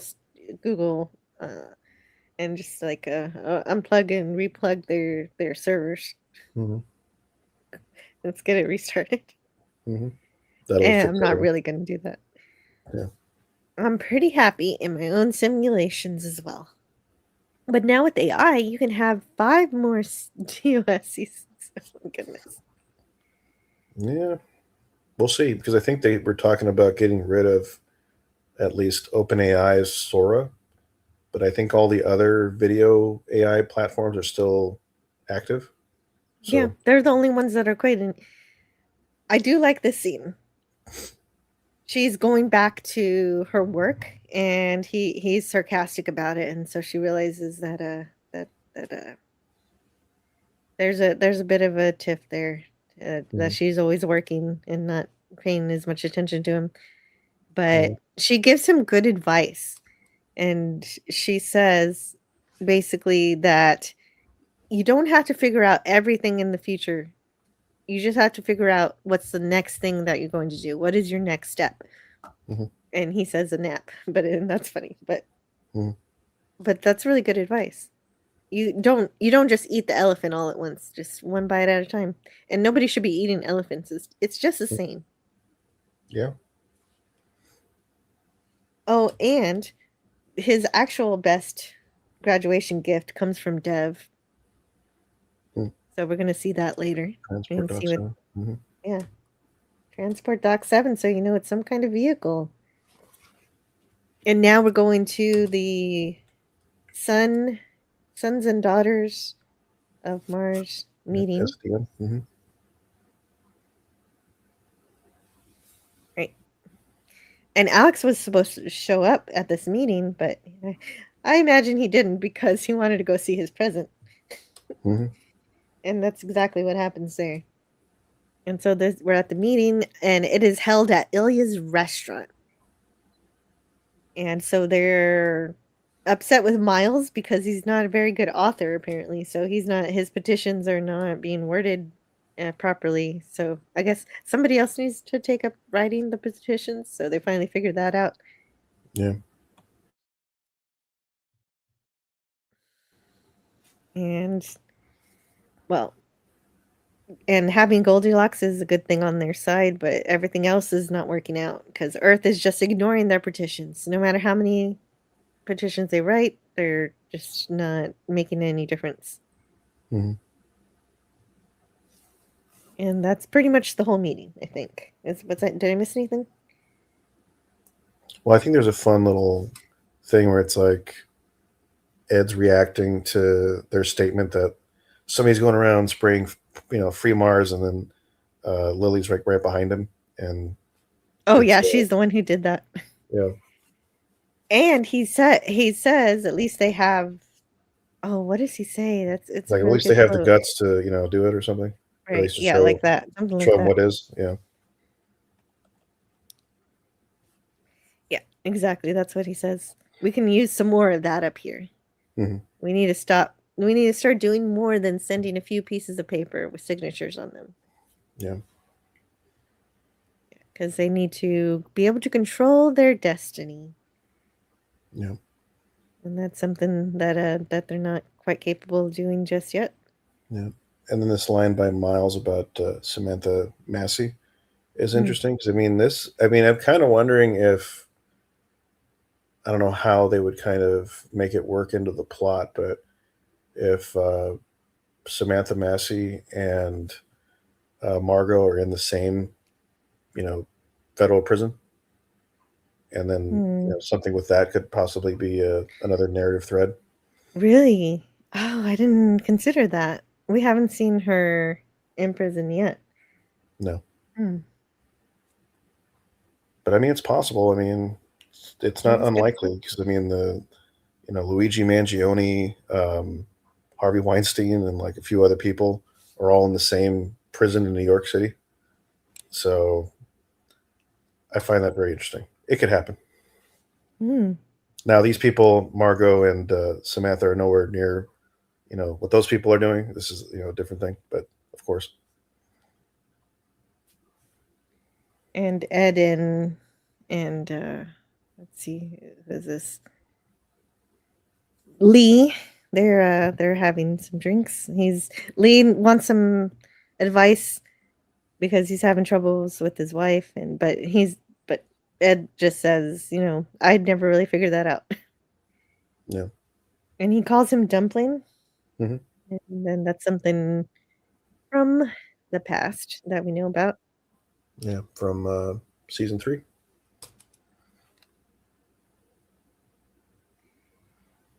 And oh yeah, his wife has a guy friend. Oh, but that's because she's working. You make friends with your coworkers. It's pretty normal. Yeah. You got to have some trust. And Alex is writing on his new present. His graduation gift from Deb turns out to be a motorcycle, uh, Mars motorcycle. I guess Yeah. he must just know how to ride already. Otherwise he wouldn't have this. And but I guess he missteps and he ends up crashing pretty hard. It's a miracle that I thought immediately that something Mm. was going to go wrong and he was going to have to find a way to get to oxygen or something. That's what you expect. But this isn't a space accident. This is a discovery. Yeah. This is a discovery of that dead body I promised at the beginning of the stream. And it Mm. is a horrifying picture there Yeah. of Did you catch what they what the inverse yes. term for that is? Yes, yeah, they call it well because it's like a suicide thing that they do, a Gordo, Yeah. Pulling a Gordo. which is running out into Mars without a suit to see how far you can get before expiring. Hmm. And that's what they suspect happened here, but not all is as it seems. Yes. So Let's unlike see. the previous seasons, we open up with essentially what's going to become, I believe, some kind of a murder mystery. Unlike previous season where it's kind of like a big disaster is what starts us off. Mhm. Yeah, right. This one is not a disaster. Like with the space station, that was pretty cool. Like that was big. That was a big opener. This one Yeah. is kind of more subtle. Yeah. What if Gordo is still out there and found a way to survive? I wish, but I think it's pretty evident that Gordo and Tracy are not long for this world any longer. Yeah. Yeah, they sacrificed themselves. Season 2. Yep. Yeah, well, and yeah, they got statues Yeah, for that the what they terrorists did took down. I for hope to put six. that back up. Oh yeah. Yeah, well they can remake it. Yeah. And uh-oh. Oh, hold on just a moment. Um Yep. I need to step away for just a minute. Yep. Take your time.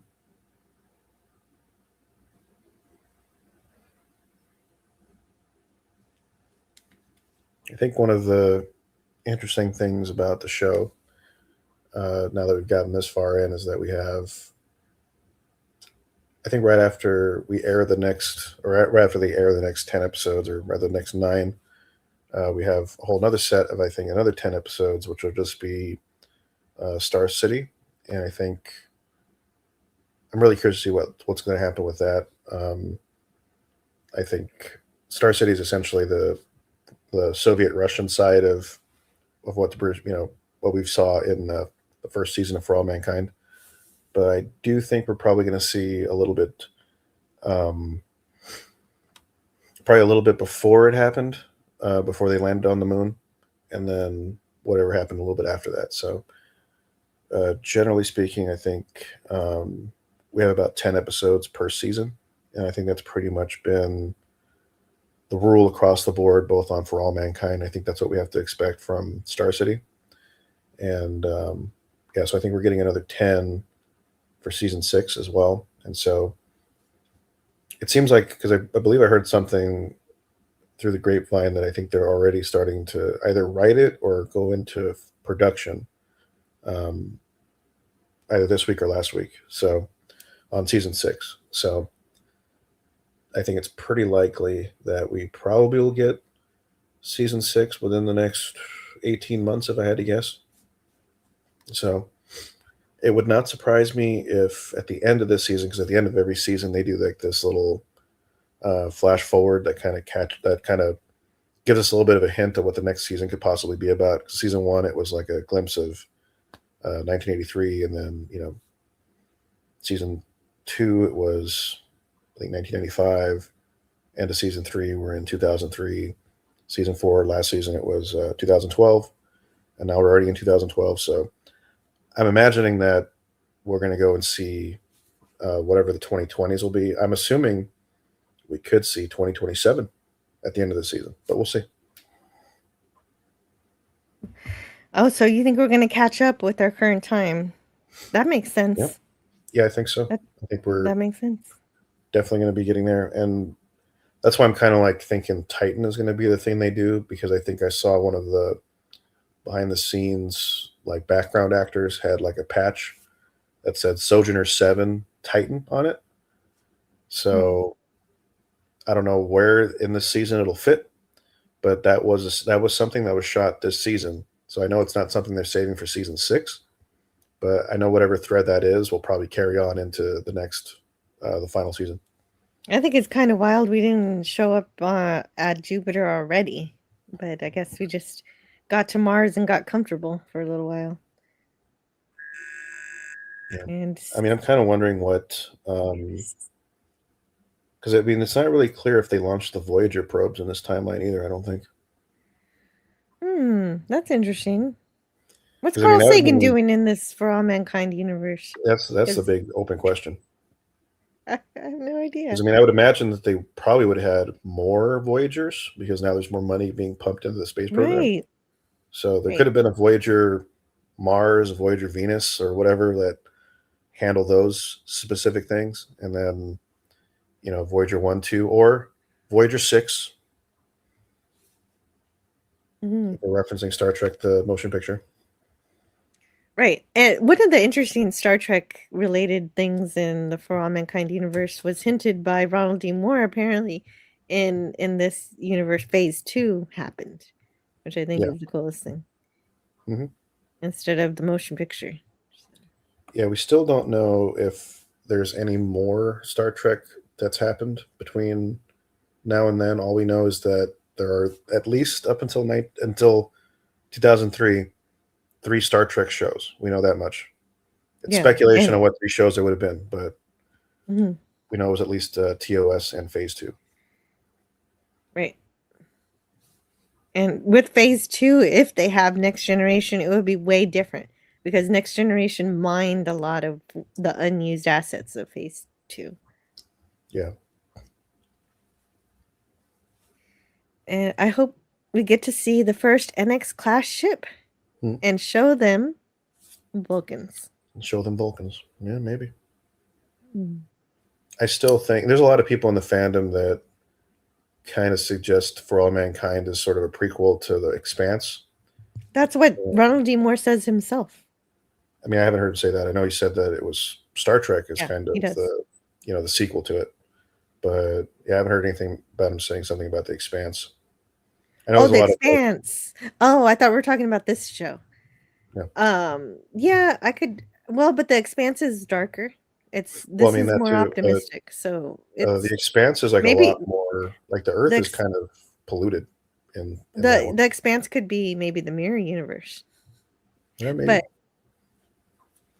The Expanse is pretty hard science fiction, so I don't know if it kind of matches with Star Trek very much. But I mean, The Expanse is like hard to a point, but if we got rid of the proto molecule stuff, it would be very, very hard.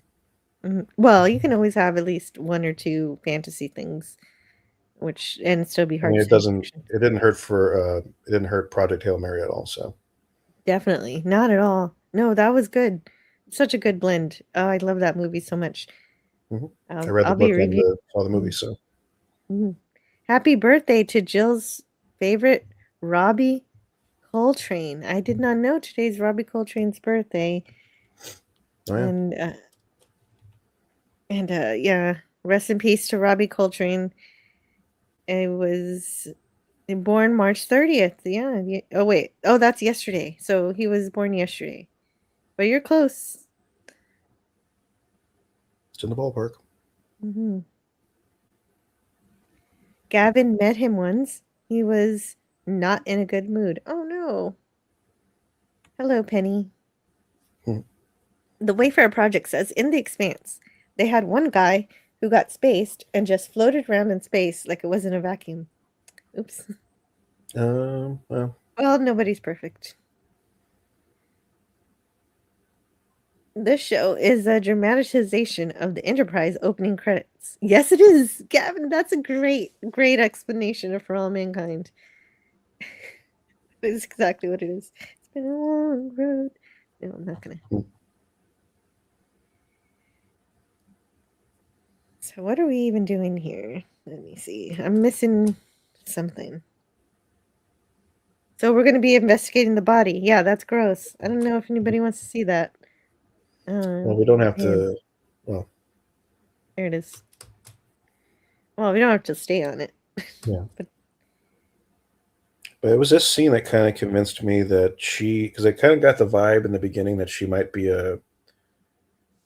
maybe a villain, but in this scene, I kind of got the vibe that she might not be, that she might be like one of the people who may grow to be like more receptive to the movement that's like trying to make Mars free.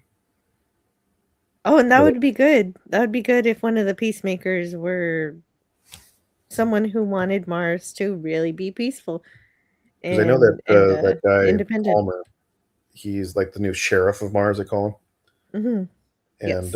he's definitely like more of a antagonist than not, at least historically. Yes. Well, she figures out mathematically that it doesn't make any sense that he could have made it this far. And so who decides to look at the eardrums? That was a very clever thing. Was that her idea too? I don't remember. Let's see. I know that when the doctor goes and he checks it, he notices that there's no ruptures. So No, I somebody think had that's it must be the doctor's idea. yeah. Let me see. Let me find the script. I want the script for this one. Okay, so she's questioning whether or not this was really a suicide. Because it's impossible for him to reach this distance given how far away the rover was. Yeah. And I have the quote here. Oh, somebody asks, "Did you check his eardrums?" But I don't know who asks it. Mhm.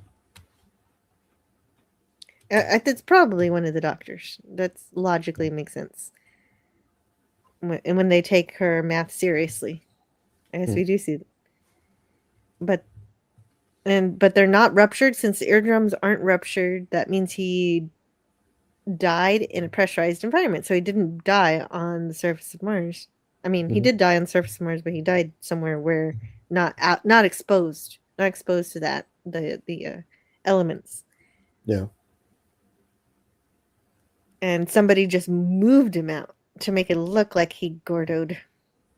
I like gordo. I don't like using that verb like that. No, but I can absolutely see them make that a sort of a thing. But it's They're interesting they gonna call it a Gordo, but they don't call it a Tracy, like Gordo and Tracy, because she was out there too. right. They did. Yeah, they did it together. Yep. Yeah. Trying to find your channel, Penny. Does Penny have a channel? I don't really think so. I mean, if she does, I'll watch her videos. But I haven't heard of that occurring.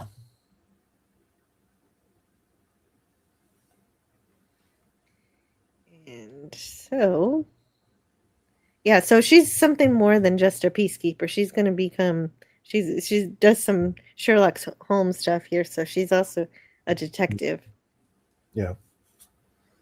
Yeah, it seemed like she was getting on pretty well with Ilya and Miles, because she was in the restaurant, so she's at least on good terms with them, more or less. Oh right, yeah, they were being playful. And well, when they figure this out that this might have been a murder, somebody says, "Make sure this stays a secret, so don't tell anybody." And it has like the best cut ever. I laughed at it. I'm sorry. Wait, what part was the best cut? I missed that. Well, because he's like, remember, don't tell anybody. This shouldn't get out. And then like immediately afterwards, like breaking news. Oh yeah, breaking news. Yes, that's exactly what happens when you tell everybody don't talk about it, and then everybody knows about it. It's in Harry Potter too. So this was, I think it was at the end of I don't know if it was which movie it was or which book it was, but they said, and it was, everyone was sworn to secrecy, and so naturally everybody knew immediately. Yeah, pretty much.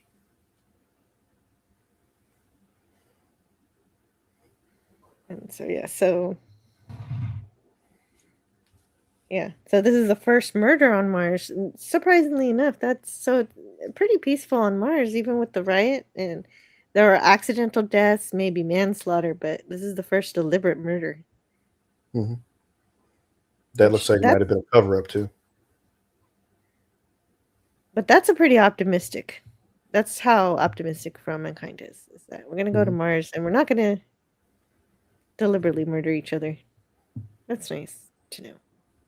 At least they got there in 95, it's 2012, so they've gone 17 years without a murder and a cover-up. So pretty good.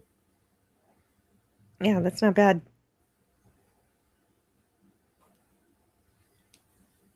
And I think we get to a latest soon. The phones don't seem to be too far off from what we had in 2012. Yeah. And yeah, she gets tired of watching this broadcast. It's a good way to transition from Mars back to Earth through the media. And her daughter shows up home. Graciana Mhm. comes home late and drunk. Yeah. And so her mom, obviously, since she just was drinking and driving, she grounds her for a month and takes her Mhm. car keys, which makes sense. Actually, where she goes maybe overboard is like 2 months. And she's like, Mhm. I'll take the bus. Mm. But she says like a good Mexican, so she's just like Aleda, where she's using her heritage to play the victim. But you can't do that to Aleda. Mhm. No. It doesn't work that way. But I guess they just wanted to show that they have the same kind of faults Mhm. sometimes. But what's different is, well, it doesn't matter that she's gay because she's just, but this is how she comes out to her mom. Oh, Mhm. me and my girlfriend broke up. Mhm. Well, that's news to me. But that's why where For All Mankind does those kind of things correctly, because it just exists. Nobody's saying anybody's better or good or perfect. She's obviously not perfect drinking and driving. No. I So mean, For All it's kind of a, Mankind does diversity right.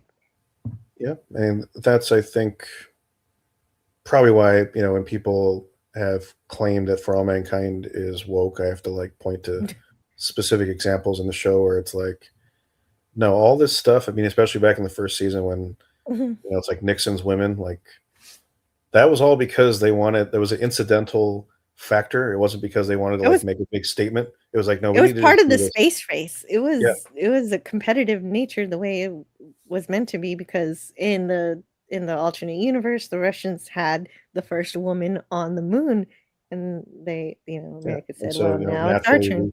we have to do our bit for it. But it's not like we're going to make this big statement because we want to make it.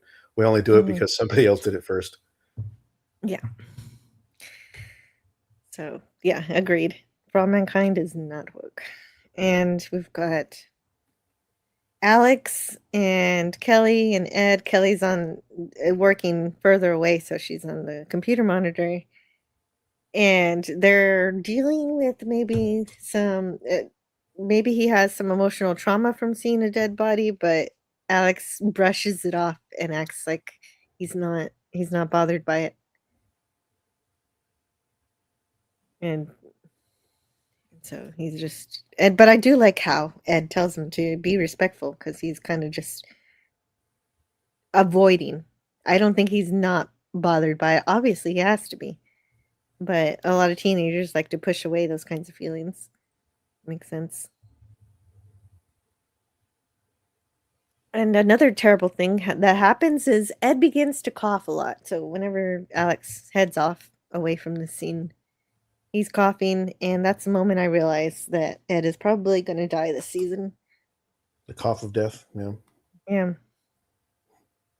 Yeah, he does pretty good. He's a pretty great actor. He even does sound short of breath. That's how far he takes it. Hmm.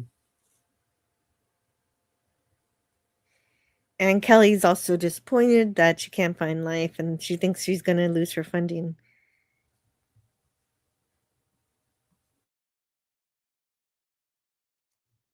There you have it.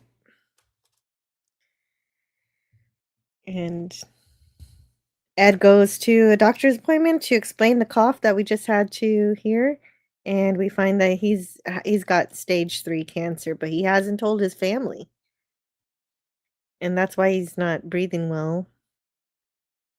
And he probably should, right? He should definitely tell his family, because it's going to hit him harder not knowing. But I do know that some people don't like to tell people that they've got it.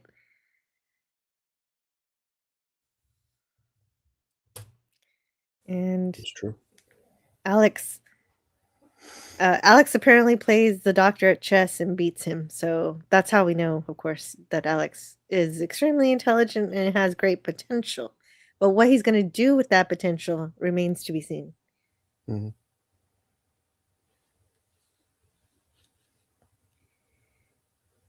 And so then Ed goes to Alex's room and he finds that VR headset and he sees that Alex has been looking at the ocean and the ocean waves. So now Ed knows that Alex, he's pulled towards Earth, even though he sees Mars as his home. But he's, it's a primal thing probably. But another thing to think about it as he lives on Mars, and therefore Earth is alien to him. Yeah. And Polar bears were on the moon first, but we kept it a secret, says Snortopoopus Cuber. It's valid. Mm-hmm. Blessed are the cheesemakers. Hmm. Hmm. Yeah, the cheese is life. Okay, so now we're with Marcus, right? Mm-hmm. Marcus and Alex. And I they're, don't know. They're best bros, it would appear. Definitely. And he's making I'm making a very inappropriate joke about the size of the possible murder victim's genitals when he expired, and Yeah, Alex doesn't really appreciate it. It's typical, I would say, bro humor, where it's like not taking a Mhm. very serious situation, Yeah. making light of it. Definitely. And I do like Marcus. Apparently he's from Cobra Kai. Barrett Yes. Carnahan. He's pretty good. And Yeah, I was don't know if we're thinking going to about see where I him saw him again. from before. Yeah. Yeah, there you go. He says, let's see. He says that's a good hug. he he shows him how to talk to Lily, and then he touches his butt. So yeah, that is kind of fun. Yeah. He says it's always so much more fun. There were guys I knew growing up, and I was always envious of the guys who were able to win a room and the guys that were able to win over anybody. I always loved those guys and was jealous of those guys. Anytime I get a chance to play a character that is able to bust someone's balls and be very honest and earnest with people, but do it in a way that is endearing, it's such an honor to be able to play people like that, where people are going to like this guy, and that's a good feeling. Yeah, exactly. And he's encouraging Alex to tell Lily how he feels because he's been hiding those feelings. Alex does a lot of hiding of his feelings. Mm-hmm. Yep. Oh my god, where's the sci-fi? Oh, it's coming up. But I do like this. It's cute. I do like these characters. And so Marcus is gonna go be a Marine on Earth. Yeah, I kind of get the vibe that he might have to get called back to Mars after a bit, and now he's going to have that torn loyalty between being somebody from Mars, but also having to operate under the purview of an Earth government like the United Yeah, States. that's a good idea. Definitely. I know that we're being introduced to these characters for a reason. We're going to see them. So we do get a little bit of mathematics here, some summation formulas, and obviously it's physics. I didn't really look into the actual math, the structure of the math. I couldn't make heads or tails of it, but I love science. I love all that, but there's a reason I'm an English major. Well, okay, some of this looks like Matrix. No, it's not Matrix. Is this Matrix math? Temperature, using the shape function. Linear functions, temperature values. Anyway, yeah, it might be Matrix math. Anyway, Margot figures out how to, there were troubles with drilling Europa, and she figures it out. And Aleda gives her some Tootsie Rolls. So, so Margot does her homework, and Aleda gives her some candy. I guess that's a fair trade. Yeah. Because Margot always loves the Tootsie Rolls. Apparently, they're a good commodity in prison. I don't know if they're as good as cigarettes or not. Maybe not. But they don't just do business. They do a little that business, but then they also Aleda questions whether or not she's happy. Mhm. But Margot says at least you've got something to balance. You've got your husband and your kid, and so there's something that she should be grateful, which I agree with. But and Margot regrets only working and not doing anything else. So yeah, Aleda having a family actually gives her something more, and that kind of life balance, work and life balance is important. And Margot went full work and ended up here. Yeah. It's kind of an interesting because I feel like we're about to see something. Maybe not this season, maybe next season.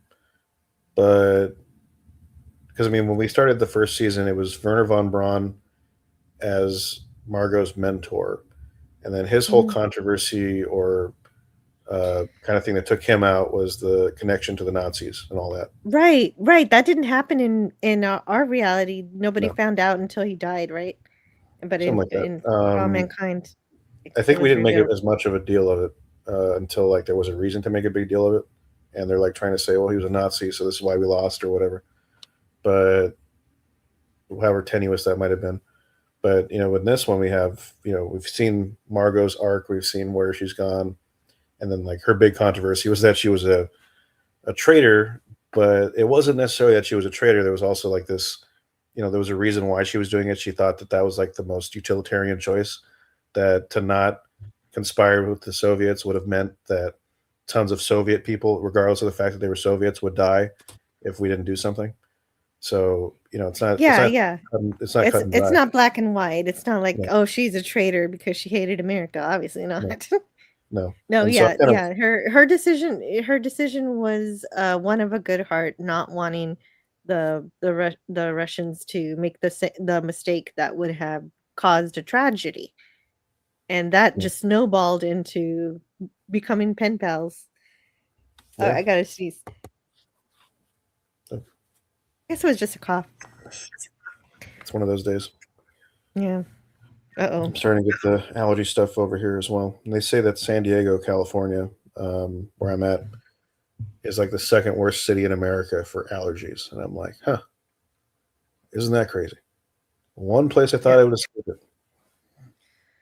So, yeah. Well, I hope it doesn't hit you too hard. Yeah, me too. But So, Alex Alex doesn't want to be part of it. Doesn't seem like he's so interested in the sons and daughters of Mars, but Lily is, but her dad re, refuses to allow her to join. mm, So, that's interesting. The one who wants to join can't, and the one who doesn't is being led into doing it. So mhm. maybe Ed should stop trying to get Alex to go and get Lily to go. I mean, yeah. But So that's the scene I was thinking of. It was ahead of that, oh, which one? where she's Oh over yeah, there. that one. Yeah, I couldn't remember if it was before or if it was after, but it was after. Mhm. Yeah, Illy is trying to bribe her to do something. Hmm. Oh, for that whatever it is he was building earlier.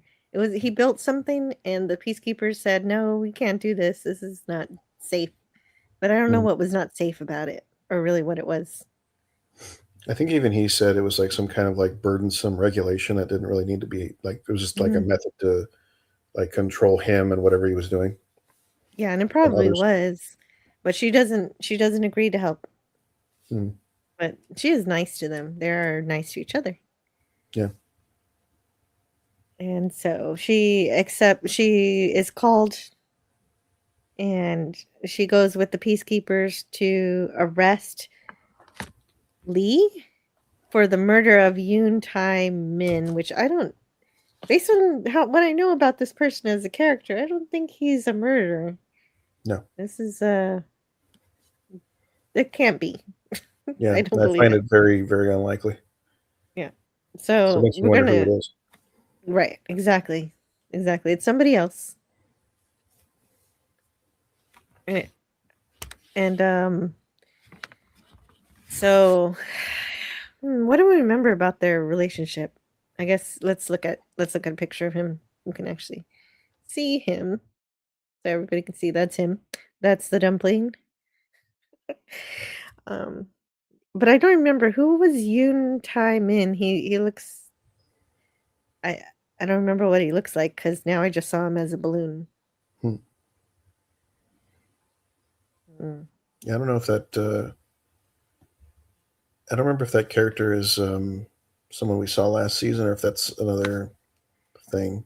Oh, okay. It is another thing. It was mentioned in this episode. I forgot because I don't know why I forgot. He's the Hmm. one who was friends with his wife. Oh, okay. So So that's the that's what it is. connection. Yeah. Right. Okay. And so the That's why they motive suspect it's him. Okay. well, and also there was DNA in his fingernails. So there's evidence also somehow. Yeah. I mean, it's possible that maybe Lee confronted him, and then like some point between that, the murder and then him being found, that's where the little That's where we can likely. speculate where it probably Right. happened. Right, because they obviously had some kind of physical connection. Yeah. But I'm certain he didn't kill him. No. Maybe he knocked his lights out, but he didn't kill him. No. um, Yeah, I think it's so very he has unlikely. reason. He has reason to be jealous of this guy. Yeah, he definitely has, what do they call it? It's like A means, motive. motive, opportunity. So he had the means, I guess, in some ways, Mhm.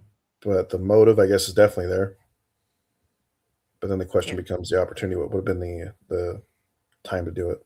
Because I mean, if we watch the show, he was pretty much at that meeting, and then he was in the market earlier. So I don't know if the opportunity is there. Yeah. And that's basically how our episode ends. And so that's pretty good timing because the Wayfarer Project has to head out. Enjoy the rest of your day, folks. Mm. Cheers, Jill. You have a great day too. You made it all the way to the end of the episode. Mhm. So that's the end. We just have the credits left. And Madman, hi. All just stopping by to say hi, getting ready to go live at 3 p.m. Mm. Wow, that's great. That's great. That's good. And that is the episode. So, what do you think is going to happen the rest of the season? What's going on? I mean, I only have as my speculations, and based on what the trailers show, but I'm kind of thinking that we're definitely going to get.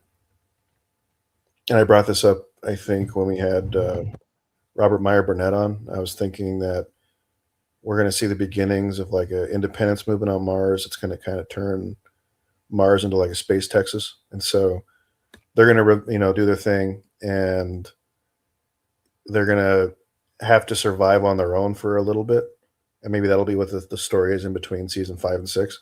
Right. But And they'll turn into a Western.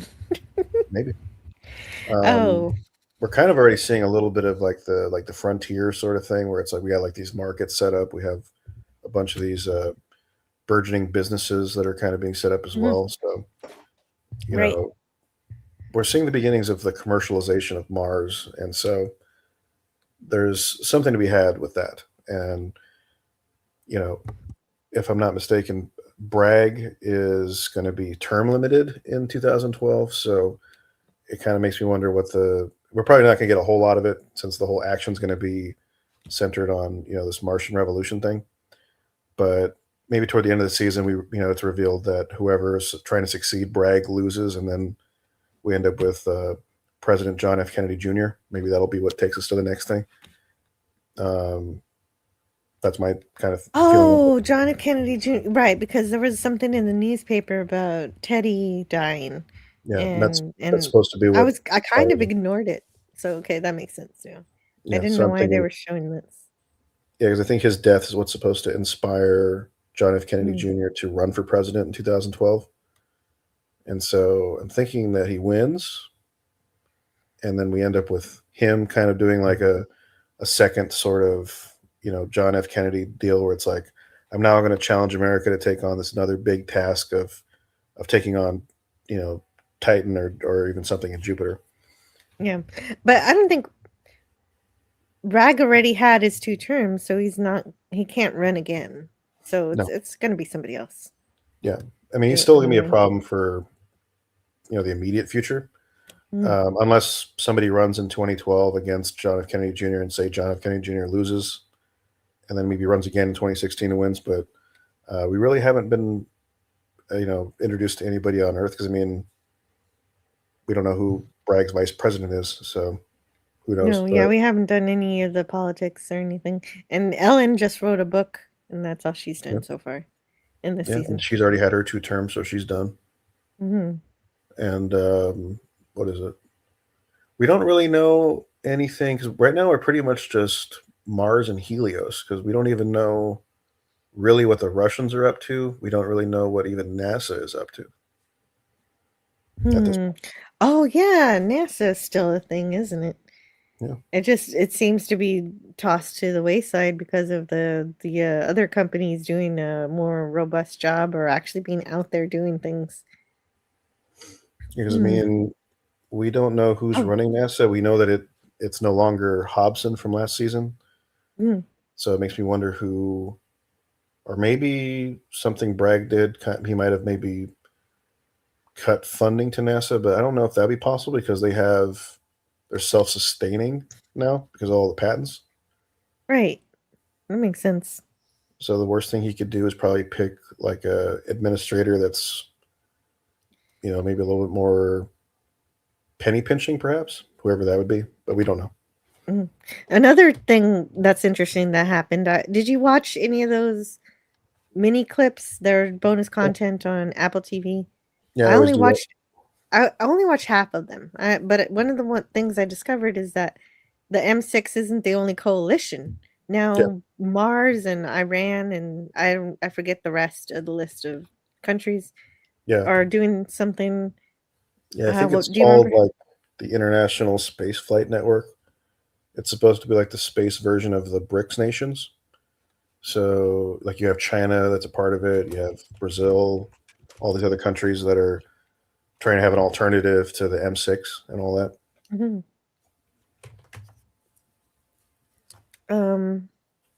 Yeah, exactly. And they're catching up. They're catching up technologically. Yeah. So that's going to be interesting too. And that plus North Korea, you got a recipe. Yeah. Sort of Poopus says, is Colonel Sean Jeffrey Christopher going to lead the first manned mission to Saturn? I mean, it wouldn't surprise me if they put like maybe we don't actually see the mission. Maybe we see the aftermath of it, like them arriving on Titan or in the Saturn system. And there's a Colonel Christopher that's in charge of that mission as like an Easter egg. That would be fun. Yeah, they tend to leave real people out of it. Let's see. Sean Jeffrey Christopher. Yeah, I think that's from, I forget what episode that is. The name escapes me, but that's the one where... Oh, that's Star Trek. Okay. Yeah, Star Trek, the original series. Okay. Was it the original series? Yep. I think that's... I know what year it aired. It was like 1967, but I always confuse the title with All Our Yesterdays, but that's not what that's called.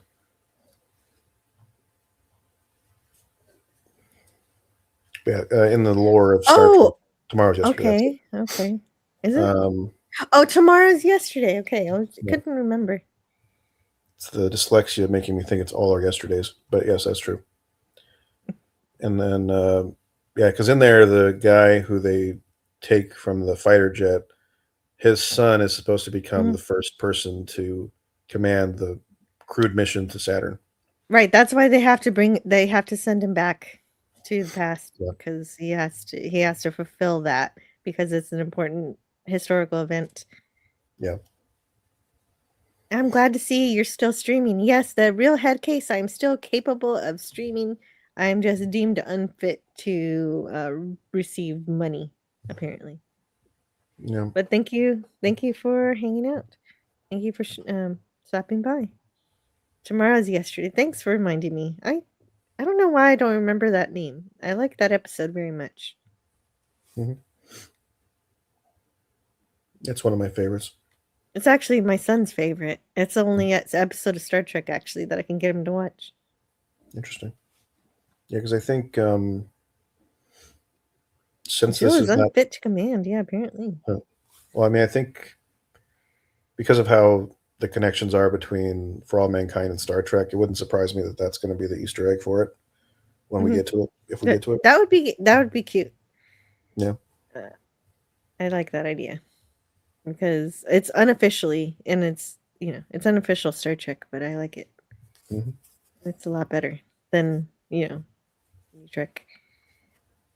Oh, oh no. But anyway, that's For All Mankind, season 5, episode 1. Yes, I am a communications officer.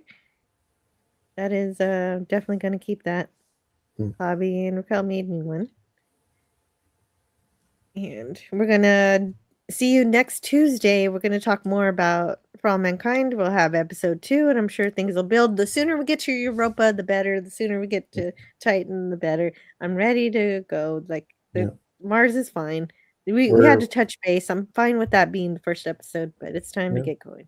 I mean, we're done with the inner solar system. It's time to go into deep space. Mm-hmm.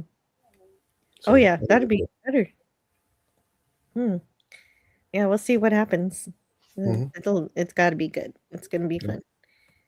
And Jamie says thank you. Yeah, thank you for hanging out. This was interesting. Yeah, thanks everybody. Yeah. We'll be talking about the show until June, and then we'll go back to Twilight Zone. And do you have anything going on, Phil, that you want to promote or tell people about? Well, I mean, I'm still doing stuff with my channel. It's just taking a lot more time since I don't have the level of attention that I wish I had for editing video essays and stuff like that. But that's still on the planning stages for. I think we're probably going to stick to just live streams and shorts for the moment. But okay, yeah, I mean, I forgot what your channel link is. Can you give that to me again? Yeah, I think it's just. Let me see. It's not doing it. James Caserta is requesting Ray Bradbury Theater next after Twilight Zone. I will consider it because I am going to be.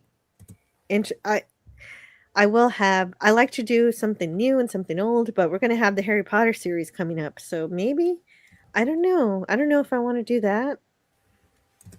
I'll put it on a list. We'll see. I do consider requests, but we'll see.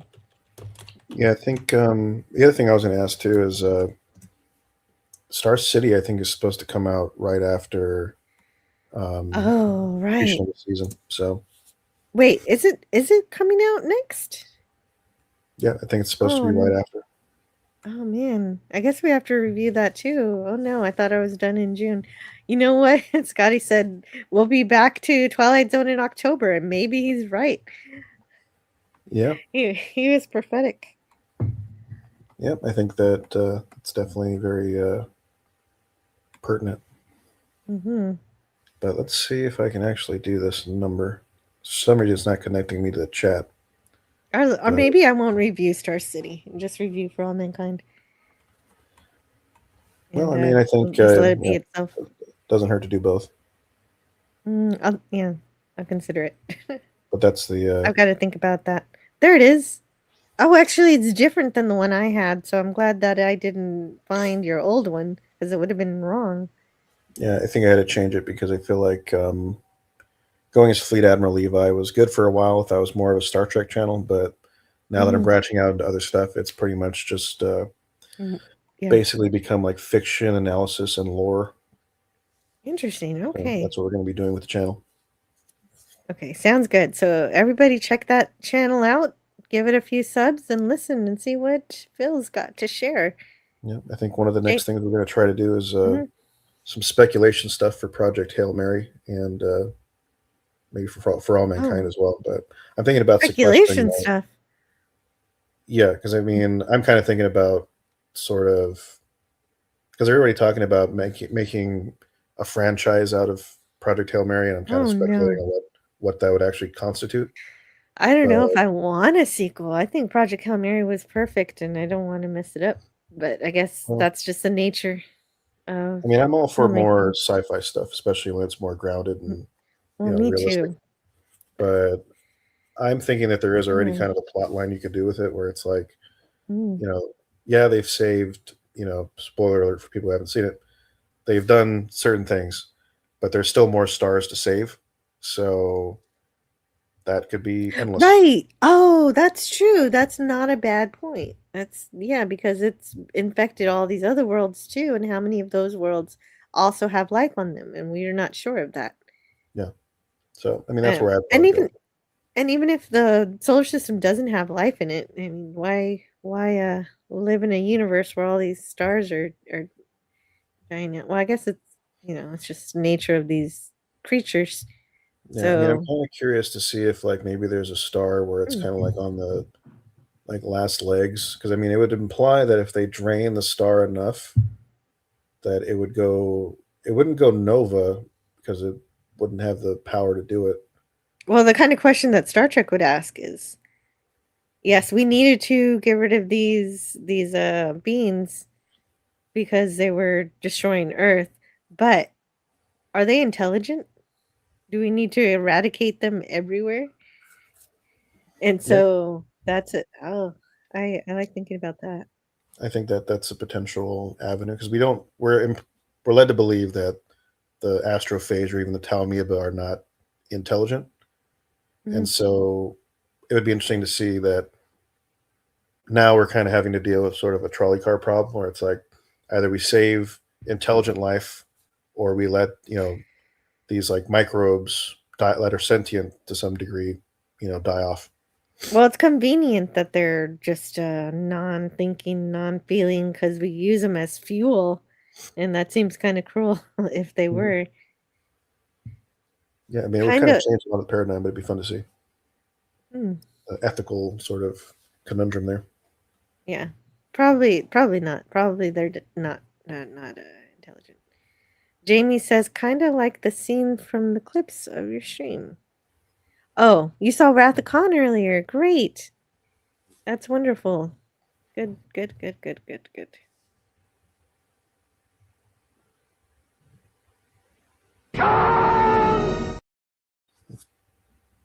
Always good. There you go. Yep. And I also I have this one. Like a poor marksman, you keep missing the target.